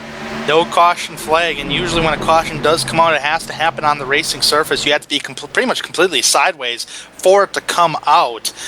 But with this being said, he just went off into the infield area, and it does not bring out a caution, but it does not help Aaron Kleinhans since he's back in the 24th position now. Dan Murray up to a 2-second lead almost on Krobach, with Yazik there in the 3rd. Your first side-by-side battle is going to be back here at the 7th position. CP Allen going to start making his moves. And just 3 wide off 4. Yeah, that's behind Scott Eckrich there. Josh Jones. No, Ricky Harden, too. Holy cow. A lot of great names here. Harden going to make a move outside there on Eckrich. Ricky Harden gets a nice run off that corner there, and the driver, the biggest loser out of that was the number 27 of CP Allen. Oh, Harden, little bottle in turn 3 and 4, or turn 4, save. Excuse me. Well, yeah, what a save. Hey, that would have been big. Oh, Harden in the wall. Oh, this will bring out a caution. Put it out. Caution is out in turn 1. Tell you what, nice job by everybody. A nice job by Harden to just hold your car there. How many times you see in official races, people, let me just roll down the track and take out 3 other people. Great job by everybody to miss that rack 6 caution of the night is out here. Lap number 99. So we're just shy of 50 laps to go at the Iowa Speedway. Looking at the replay, you see where Harden almost slips up there off of 4. As you caught it, you see Ritter gets a run to his inside here. Oh, and Ritter didn't go into turn one, it looked like. Harden just misjudged the corner there, and they made contact, and Harden, wrong spot, right time. Yeah, Ricky Harden, man, he took a pretty good lick into that outside wall, and Iowa Speedway has safer barriers all over the wall here. So, and Ricky Harden does take the tow to pit road, and will bring the car behind the garage. So Ricky Harden has disconnected from the race server. He is officially out of this race. And William Hale getting black flagged. He must have taken tires. We'll have, Adam Young reporting it. William Hale taking tires, so he'll get black flagged for 2 laps in the 62 car. But I do want to go back to that accident and talk about this for a second. I'm not one that criticizes or defends drivers, but that's one of those deals right there where if you're Harden, you have every right to be up there, but you would think the car in front of him there would say, okay, there's a car to my outside, I need to give him more room up there, and he didn't. Yeah, but some drivers do use the automated spotter, the robotic spotter, whatever you want to call it, on iRacing, and sometimes it does not work. So if there's a car on the outside of you, your automated spotter doesn't tell you in your headset saying, hey, you got a car on your outside there, or outside, or whatever the words are, and it just a misjudgment call right there. It's just racing, I guess you could say. Exactly. No, I agree 100%. Let's check in. Adam Young, any more pit stops other than Hale? We had Joshua King come in, including Troy Haight and Jason Swan as well, all trying to repair a little bit of damage from earlier on. And guys, can I point one thing out here real quick? We've had a couple of cars, get loose coming out of 4, go through the grass here. In the latest update for iRacing, they put it to where we can put debris on the track now with grass and dirt and everything else. Now, it hasn't been too much, but if people try to run that really low line tied off down low on 4 here over the next couple laps as we get closer to the end of the race, it could be a little loose and dirty down there for them. That's a great point, Adam. And also, you look at turn 1, too. There's cars that come back on the track after going mowing in the grass there. So it's, I know I've already seen some videos out on Facebook and stuff of people actually going into tracks like Oxford Plains and kicking dirt out on the track and actually dirt tracking. Right, and I got a question for both of you guys, and Adam, you can fill in your opinion about this, is with that debris that you just mentioned there in the recent iRacing build, it's a little windy out there. It's about 9-10 miles an hour. Wouldn't that kind of blow around that dirt onto the racing surface a little higher? And that's a very fair question. You think, obviously, it gets kicked up in the air. Yeah, it might get thrown on a track. I mean, you go to maybe Vegas or something, for example. That could be somewhere you see a lot of issue like that. But Iowa, obviously, not as much of a desert-like situation where they are on the map. But still, any kind of dirt and grass, I don't see why that can't happen. Yeah, I could see it a pretty big factor at a road course, but these ovals, not so much. But it can be, but not so much as a road course would. And William Hale taking his 62 car behind the walls. He'll finish back, it looks like 24th or so in the field. Still got 23 cars on the track, 22 of them on the lead lap. Missler had some connection issues, I believe, and he's gotten back out there. He's only 1 lap down. So, with less than 50 to go, who's going to pull this off? Dan Murray? Is it going to be Krolbach, Yazik, Carroll, or none of the above? I'll tell you what, I figured Scott Eckrich would really be up there challenging for the lead, but I maybe he's just saving tires and waiting towards the end of the race. We do have a little ways to go yet here, but so far Dan Murray, he has pulled out when at the time before that caution came out. But like you said, guys said, another driver to keep an eye on is Drew Carroll, Mr. Excitement himself. You wonder how much Carroll or Eckrich is saving tires, as you mentioned, because you look at that first run, he led the first 45 laps or so of the race, and all of a sudden he went parachute and fell back to 7th at one point. So you wonder if he is saving tires. Pace car lights are out as we're getting ready to go back to racing here in this all-star race. If you're just joining us, Premier Racing League. And, of course, iROC battling it out. 2 different leagues in a special all-star race. Nothing on the line, but just taking a checkered flag and build. Here you go. Before we go green here tonight at Iowa, quick update on the drivers who are out of this race. That's William Hale, Ricky Harden, Jonathan Lawrence, Trey Hoovler, Ryan Howard, Woodrow Mahan, Nicholas Cohan. That's it. That's a 30-car field that is from 24th position on back are all out. Tell you what, attrition weight not too high for an Iowa race, so good running so far as we're wrapping up, I believe, the 6th caution. Pace car is in. Dan Murray going to lead him to green. Krolbach on the outside. Krolbach another good restart. Let's see if he crosses over into 1 like he did last time. He will not. Not this time by. I think he's going to want that higher groove than usual, but Dan Murray, so far, nobody is to his back bumper. Look at Yazik down there on the bottom. He's got some help with Ekrich. Ekrich wants to play now. He's like, game time. Oh, look out. Oh, man. That would was have been tight. big. Yeah, I mean, that's just close quarters right there. Murray, Carroll, all these guys in the picture. And how about the 40 car? Josh Jones spun earlier. Is he going to spin and win? If he spins and wins, man, I better give him 2 trophies instead of 1. Didn't somebody reference that before we went on the air? I believe that may have been our director. Long story short, we brought up the 85 Indy 500 at one point. We were talking off the air where Danny Sullivan spins and wins. Speaking of spinning and winning, Josh Jones inside for 5th on to 7. Yeah, Josh Jones Make underneath that 4th, Michael. I believe. Yeah, Josh Jones underneath Michael Krobach. Slide job. Position. Yo, not yet. Not a big enough hole. Caution And is out. trouble. Put it out. Turn 4 maybe again. McQuiston has gone around. Travis in the 93 bringing out the 7th caution.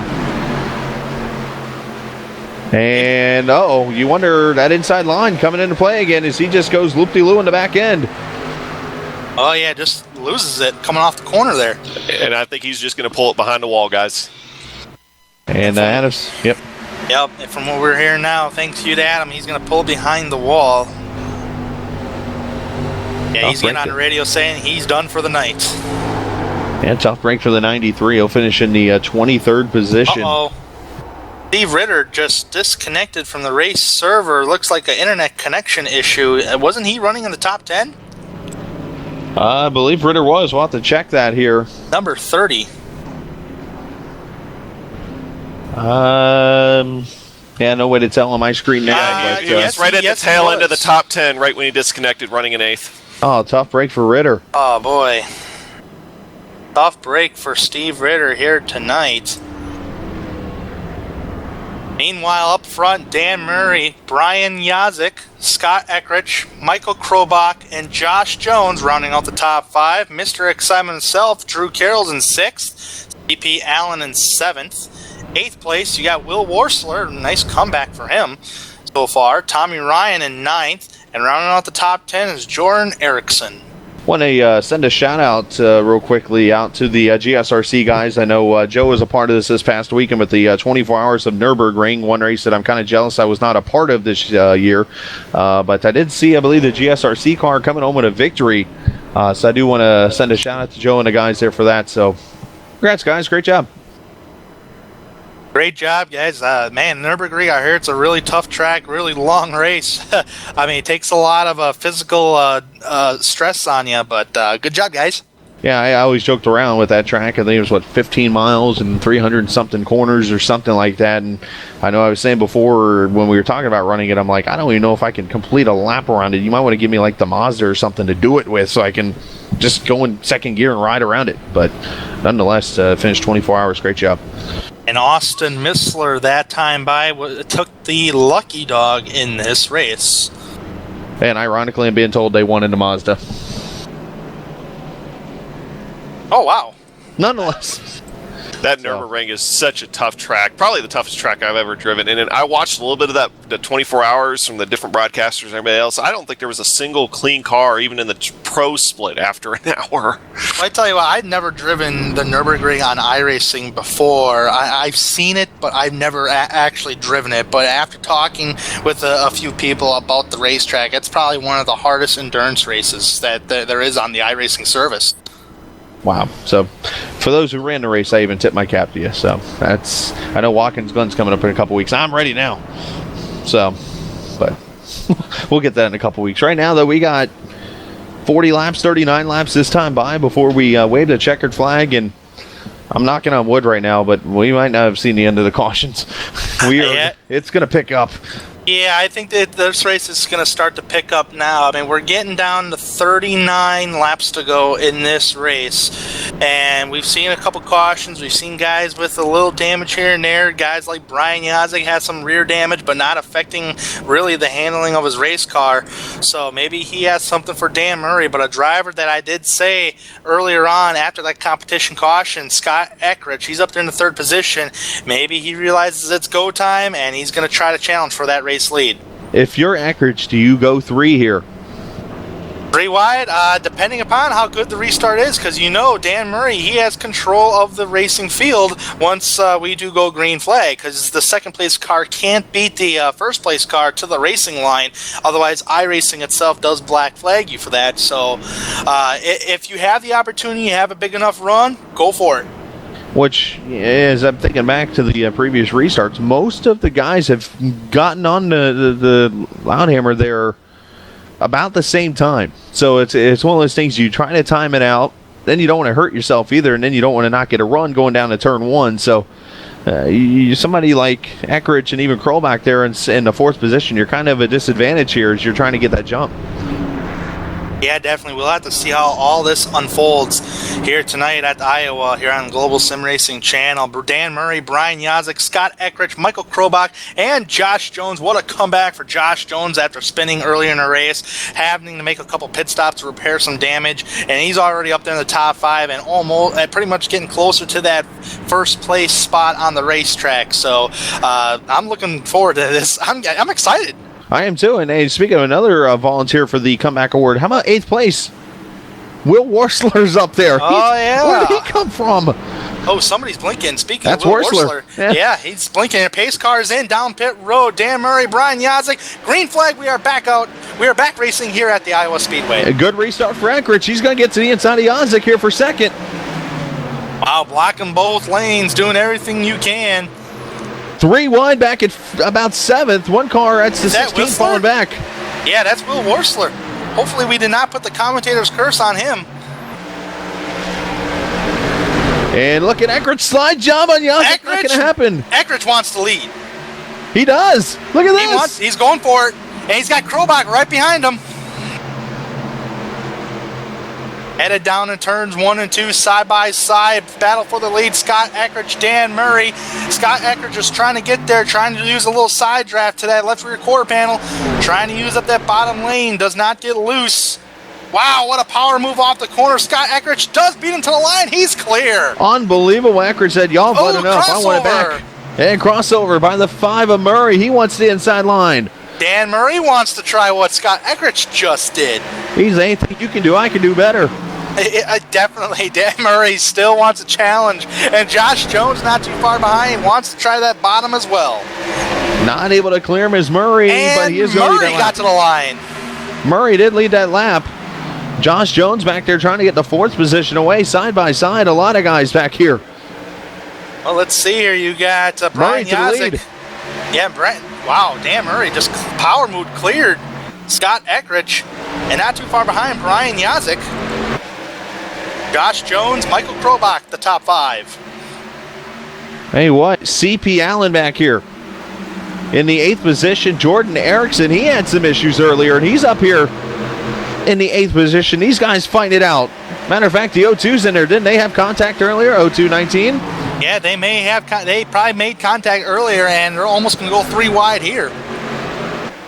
Oh, wow, Will Worsler, what a power move from top to bottom of the racetrack, creating a 3 wide scenario back here.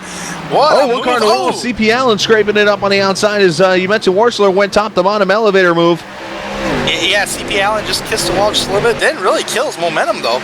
Drew Carroll on the move. Going for 4th, going for 3rd. He's on the bottom trying to work it. Drew Carroll on the bottom side of the racetrack. James Krahula not too far in the back here, making a 3 wide. Oh, Eric Cleanon spinning down turn number 1. Caution is out. Put it out. Caution out again. Cleanhans going for a 2nd spin. Oh, Austin Missler involved as well. Ooh, heavy damage on the 82 there. That's Troy Haight. He got involved, it looks like. Oh, boy. 30 laps to go. Caution out again. Missler, not a happy guy. Yeah, Austin Milser got on the radio and said, I couldn't see anything. Oh, he turned. Oh, yeah, he got turned on the straightaway. That's never good. Yeah, sometimes when you're that close to a back bumper, you can't see your braking point, and then your braking zones kind of get all out of whack. So Austin Milser just getting on the radio saying what happened on the situation there.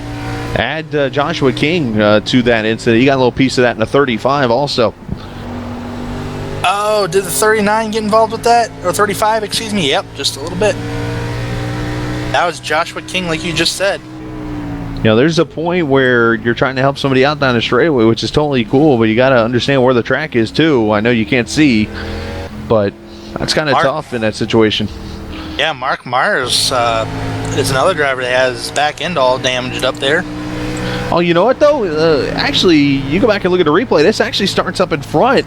A bunch of cars. It starts with CP Allen gets in the wall. If Joe will see the CP Allen's going to get in the wall, and it checks up 3 or 4 cars, and all the way back in the end, that's when the 11 gets in the back of the 85. Yeah, it's almost like a ricochet deal. Yeah, you're going to see it from up above here. Look up at the 27 on the outside, a red and white car. That is CP Allen. He's going to scrub the wall off 4 and watch the chain reaction start here. Bang, bang, bang, bang, bang, and there's the wreck. Yeah, so it started ahead, and then it ricocheted into a couple guys checking up, and then people couldn't see where they had a break or getting into the corner, and that's just a racing deal right there. As you mentioned, these iRacing walls here at Iowa, which, by the way, in case you didn't know about Iowa, the only track that has safer barriers has its only wall on the outside. There is no actual concrete wall behind the safer barrier at Iowa. Yeah, And, I kind of hope they don't add. Yeah, it's definitely a grabber. I kind of hope they don't add safer barriers all around the racetrack, any other racetrack really, because obviously this is the virtual world of racing. It's sim racing, as a lot of people like to call it too. And I call it sim racing. Some people call it video game, whatever you want to call it. Me, it's sim racing. And these guys have all steering wheels and pedals and gearboxes, all kind of crazy stuff. Ain't no joke there. Well, Dan Murray's your leader as we have 28 laps to go in this race. Who's going to win it? Eckridge there in second. He's starting to put up his fight now. Yazik in third. Carroll Krolback, your top 5 with Jones and Ryan and Erickson up there in 8th. You got McBride in 9th and Worsler up there in the 10th position. It's been a race of comers and goers. Some guys have had their issues, and then all of a sudden they've pounced their way back up to the front. Well, with 28 laps to go, coming to 27 laps to go, are you guys still keeping an eyeball on your drivers here that you guys say that will probably be a front runner by the end, or battling for the win by the end of this thing? I've kind of kept an eye on him, but I'm keeping an eye on everybody. But I will say McBride in the 9th position, right where he's been the whole time. I'm looking for your guy. Am I missing him? Who did I even mention earlier? I think you don't remember your own pick? I don't remember my own pick. That's the crazy thing. I know I mentioned Scott Eckridge, but I did say Ricky Harden earlier, but he wrecked out now, unfortunately. So, although Ricky Harden was having a great run tonight. 10-4, Tanner will be buying at the world's largest truck stop here tonight as we're on our way back home. All right, which, by the way, is in Iowa. Oh, looks like I'm buying everything for everybody here. I actually did get gas there once.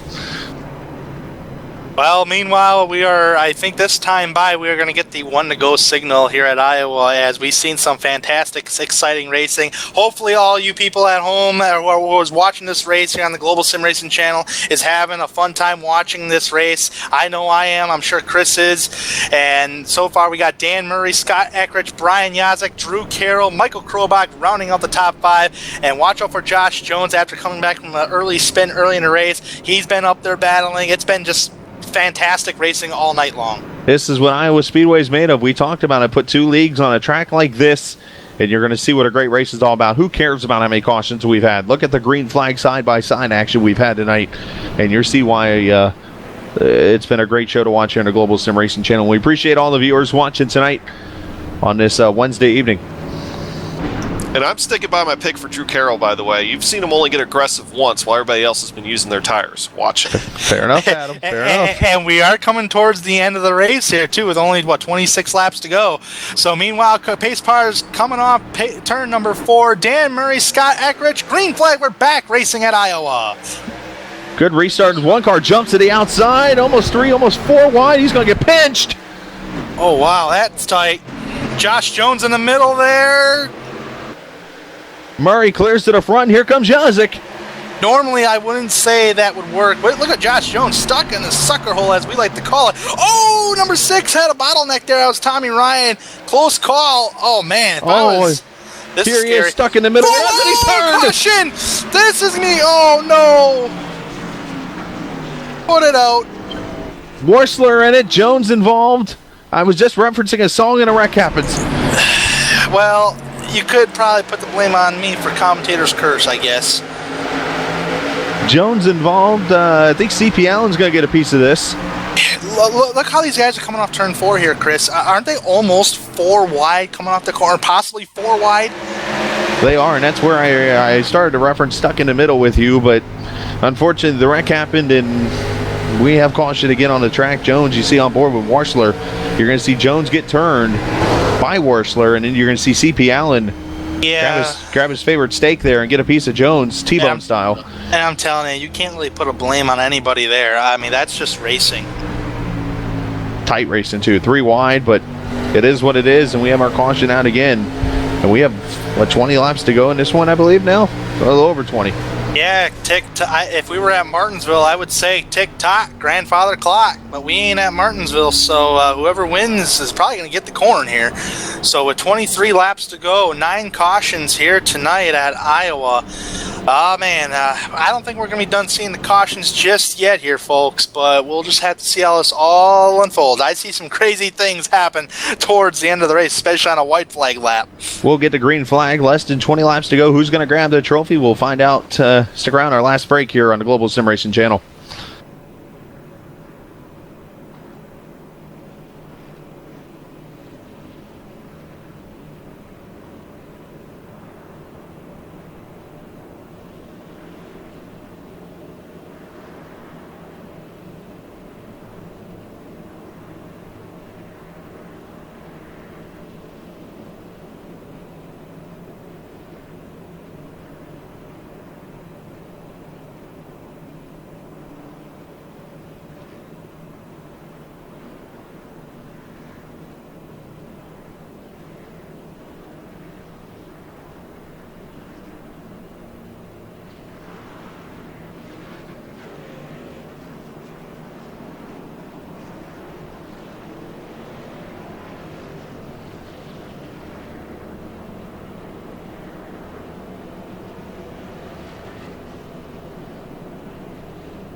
All right, here we are, 19 laps to go at the Iowa Speedway. Who is going to win this all-star race that has put on a fantastic show tonight? It's been a battle between two different leagues.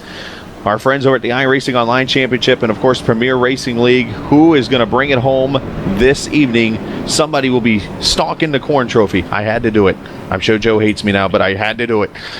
We'll find out, though. Murray's your leader. Eckrich in second. Carroll in third. Yazik fourth.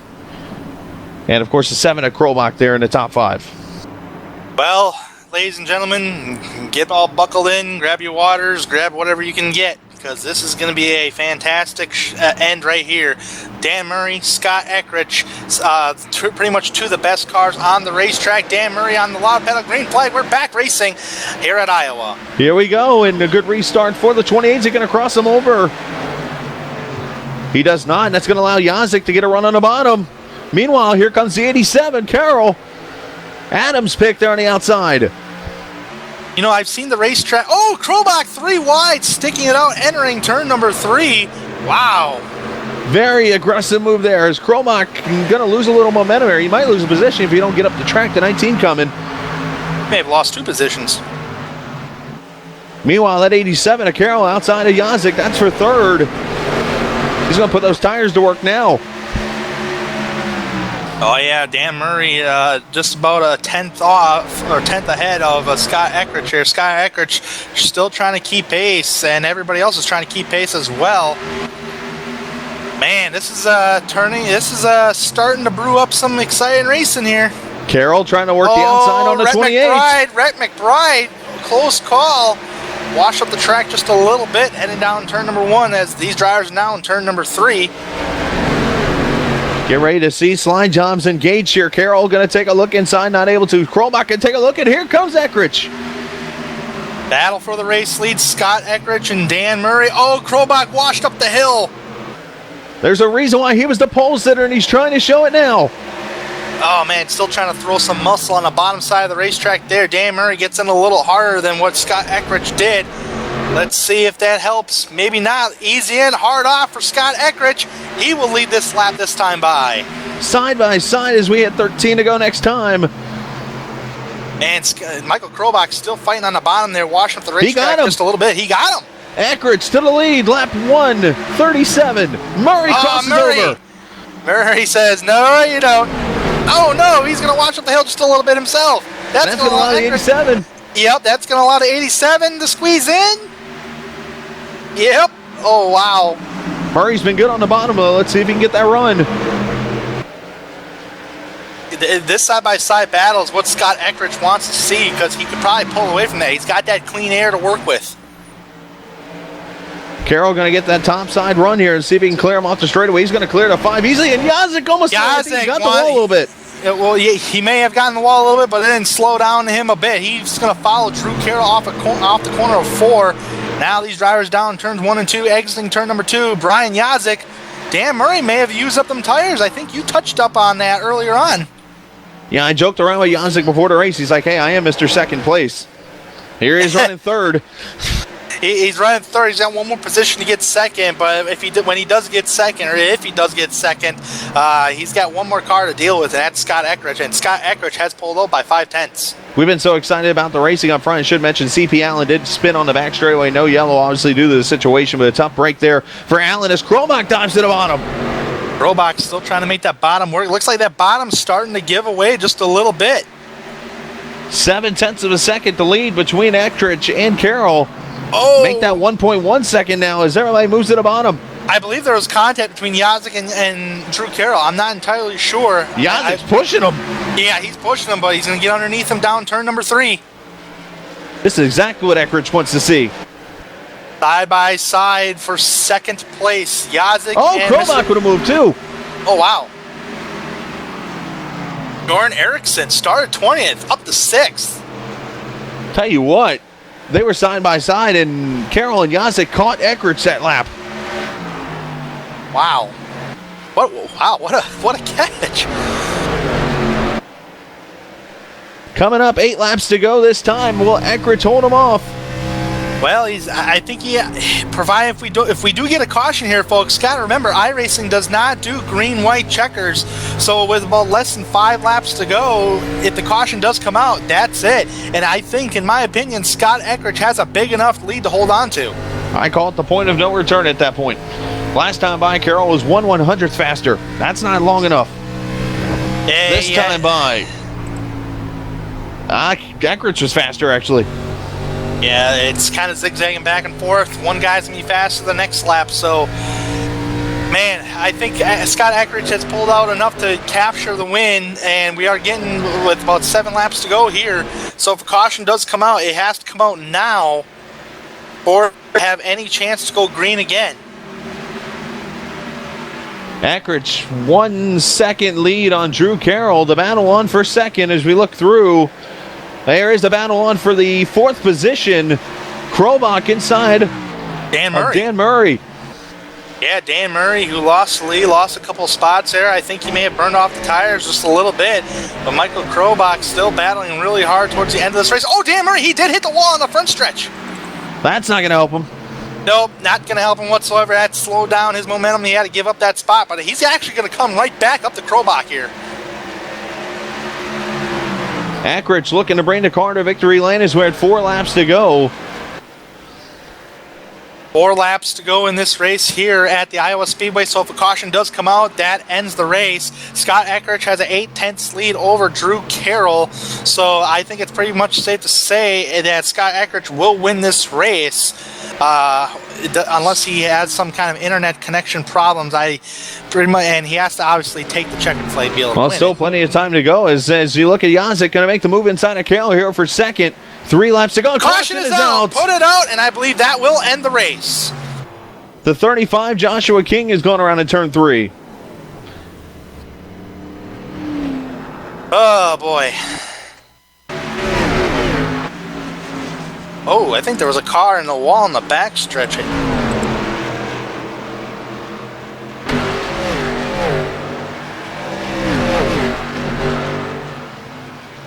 Looking at the replay, you'll see Joshua King. Oh, it looks like he just turned. got loose. Or did he get loose? It looked like he got turned from that angle, but I couldn't tell. Yeah, he just got loose, and he was trying to fight. He was trying to save it by fighting the wheel, and it just snapped around on him, entering turn number 3. So, caution is out for Joshua King down in turn number 3. Self spin. Here's an aerial view of it. Oh wait, maybe he did get clipped. There might be some net code there. It could be. Could be some net code. We do see that pretty often here on iRacing. Well, with that caution out and 2 laps to go in this race, Scott Eckrich will take home the victory here in the iROC and PRL Showdown race, K&N Showdown race. Pretty much their all-star race. 2 leagues coming together at once. Scott Eckrich will take the victory here, but he does have to take the white flag and the checkered flag. So hopefully he does not have any kind of connection issues. He has not had any internet connection issues at all. So hopefully I don't want to put any curse on anybody here. Yeah, as long as you don't Mark Martin this, he should be okay when it comes to getting to the finish.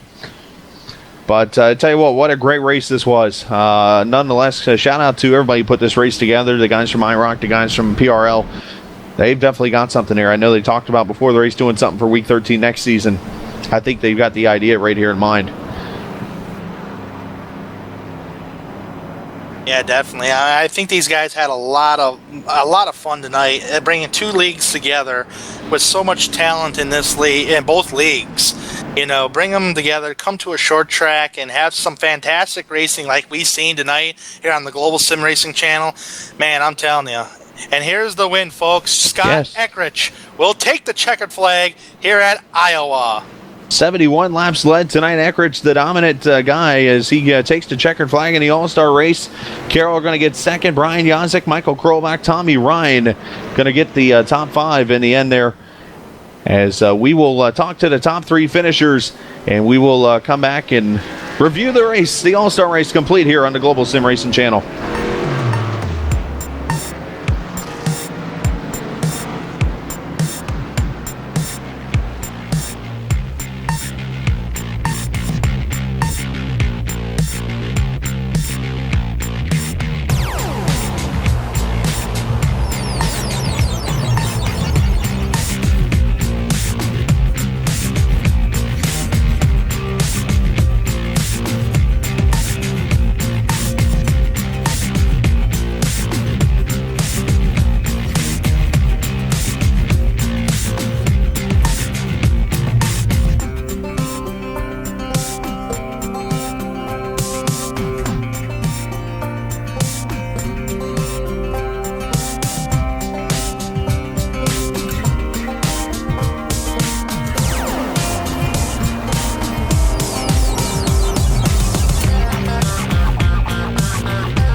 Back at the Iowa Speedway as we wrap up the All-Star race, Scott Eckrich leading 71 out of 150 laps and taking the victory.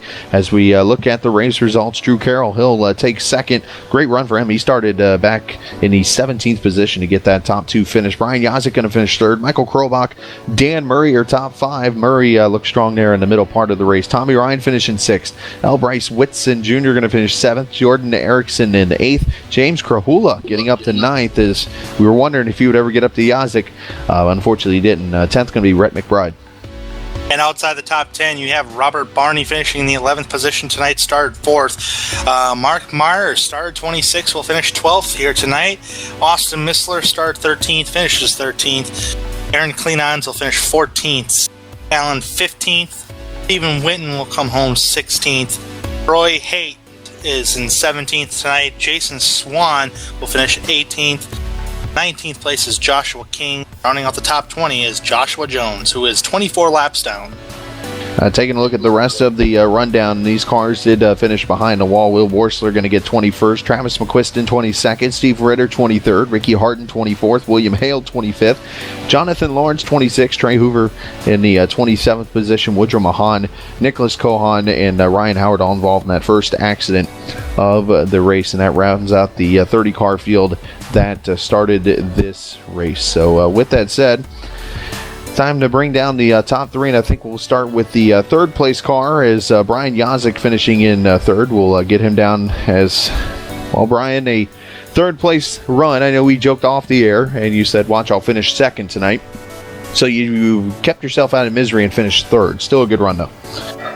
Yeah, thanks for reminding me about that script. I can help. No, I mean, it was a great run. This HPPsimulation.com Chevrolet was really, really good. I think really what kind of kept hurting me was in the first run, I burned it up a little bit too much towards the end, and I kind of had to settle into 5th and hope for the best. And then at the end, I just kind of waited too long to try to get aggressive and make a move. And Scott, I've watched him over in PRL a whole lot. He's great on basically every part of the run, the start, the middle, and the end. And at the end there, he was just fast. I kind of wish I would have restarted 4th on that final restart. And then you can kind of guard the top a lot better. And that's kind of how Drew got around me. Just kind of got a great run through running 2. And on old tires, you can try passing on the bottom in 3 and 4, but it's just not going to quite work out for you. But, third place, I'm sure I'm going to get a little bit of grief about that, but the king of the top 3, except for the top step of the podium, strikes again. So, hey, you know what though? It's a great run in the end. I did want to ask you early in the race, you got in the wall there off of turn 4. How much did that hinder your car? Not at all. When I hit pit road, I had 2 seconds of optional damage, and at a short track, that's essentially nothing. Basically, I was amazed at the racing that was going on out there.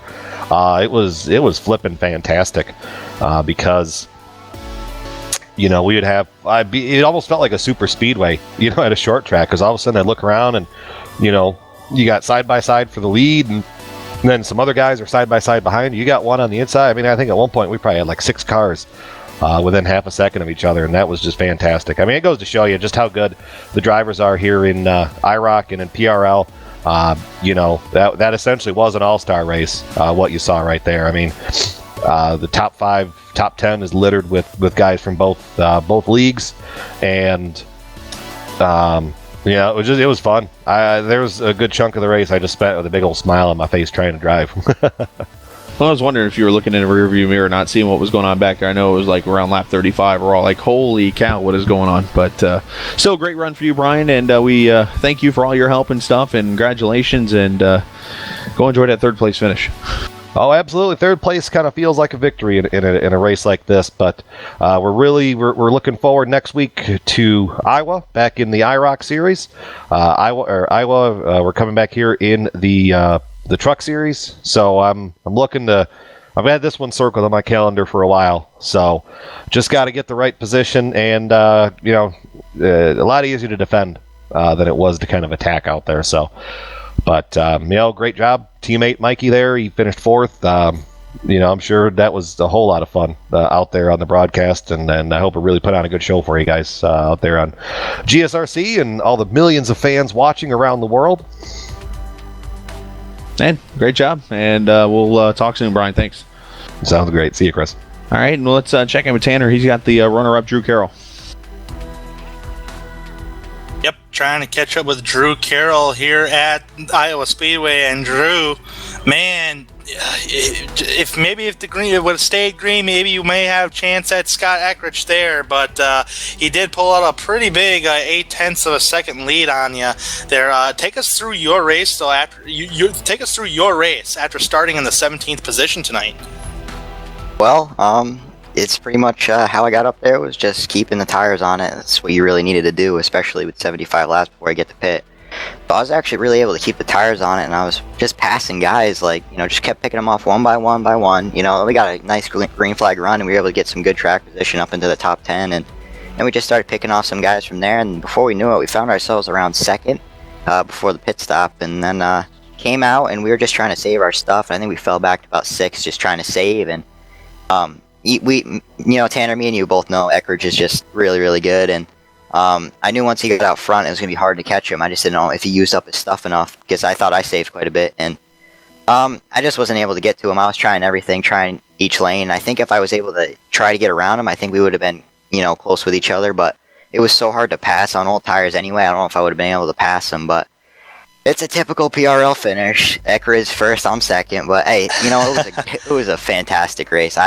Both guys, all the guys in each series, I was smiling ear to ear every time I was going around a corner. It was just a fantastic race. Had so much fun. I hope we can do this again soon. Yeah, definitely. And between you and Scott Eckrich, I've seen some classic battles between you guys in the PRL league.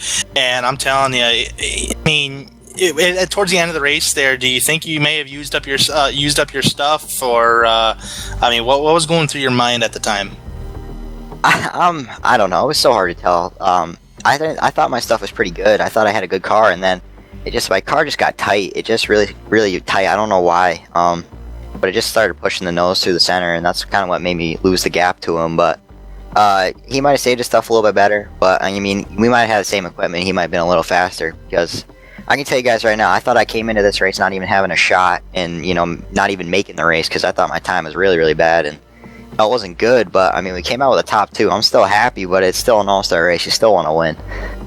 Yeah, definitely. I mean, it's an all-star race, and we've seen some fantastic racing up here in the booth here tonight. A lot of 3-wide racing, almost 4-wide at times, and it looked like it was all Scott Eckrich at the first part of the race. But then things started to mix up mid-part and towards the end of the race there just a little bit.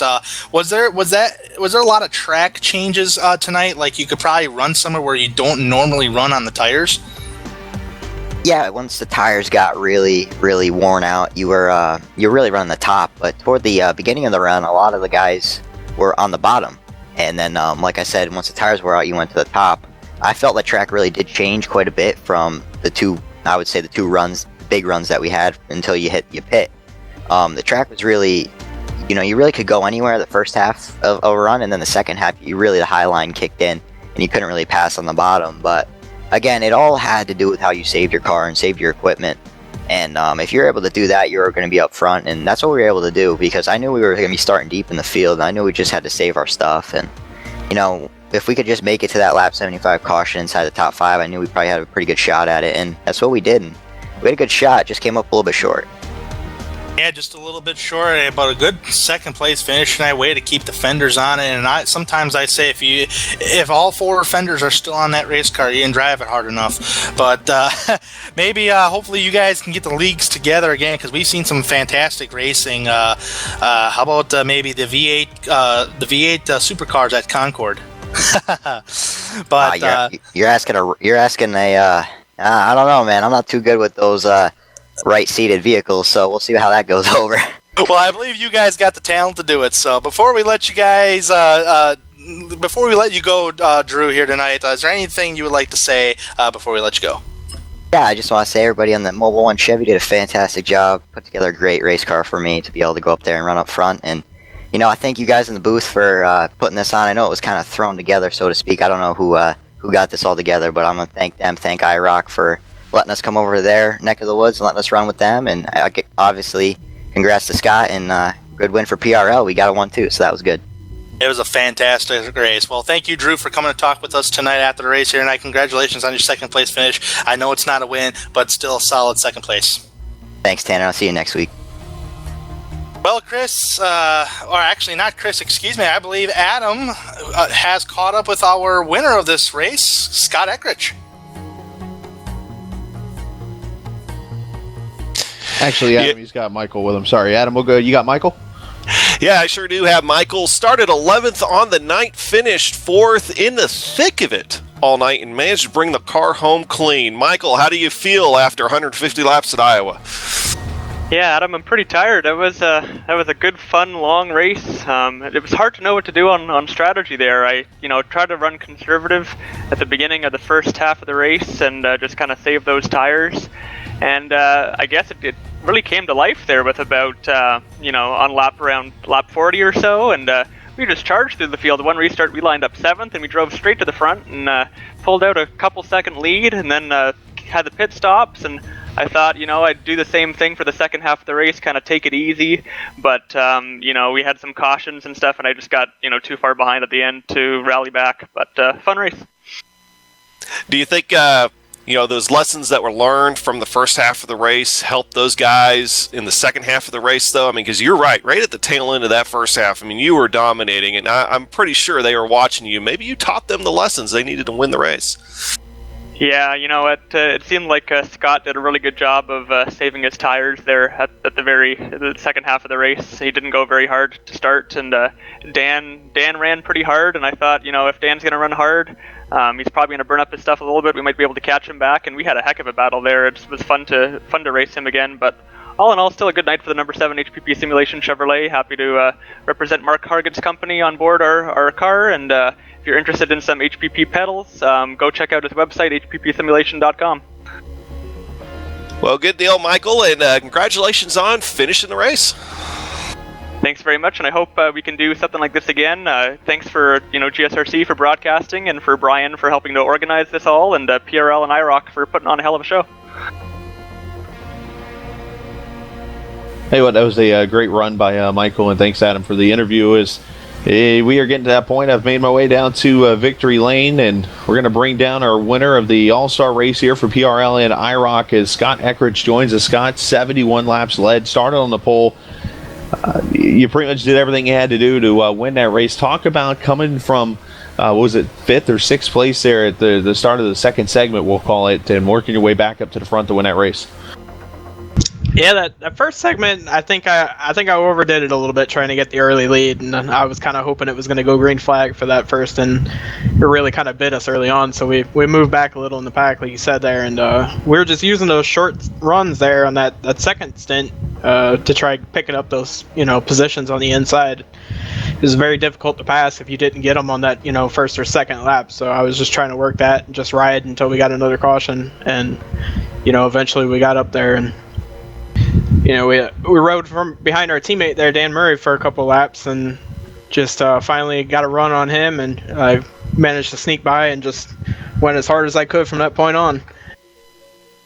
Now, I know you led a good portion of the first part of the race, but do you have any spotters or anybody telling you what was going on behind you? No, just input from the teammates. We had a bunch of guys on here from our PRL teammates, so as always, that information is valuable. Yeah, you had 38 cars show up tonight. You had 30 start this race. How cool is it to know that you just won a race that featured 2 pretty good iRacing leagues?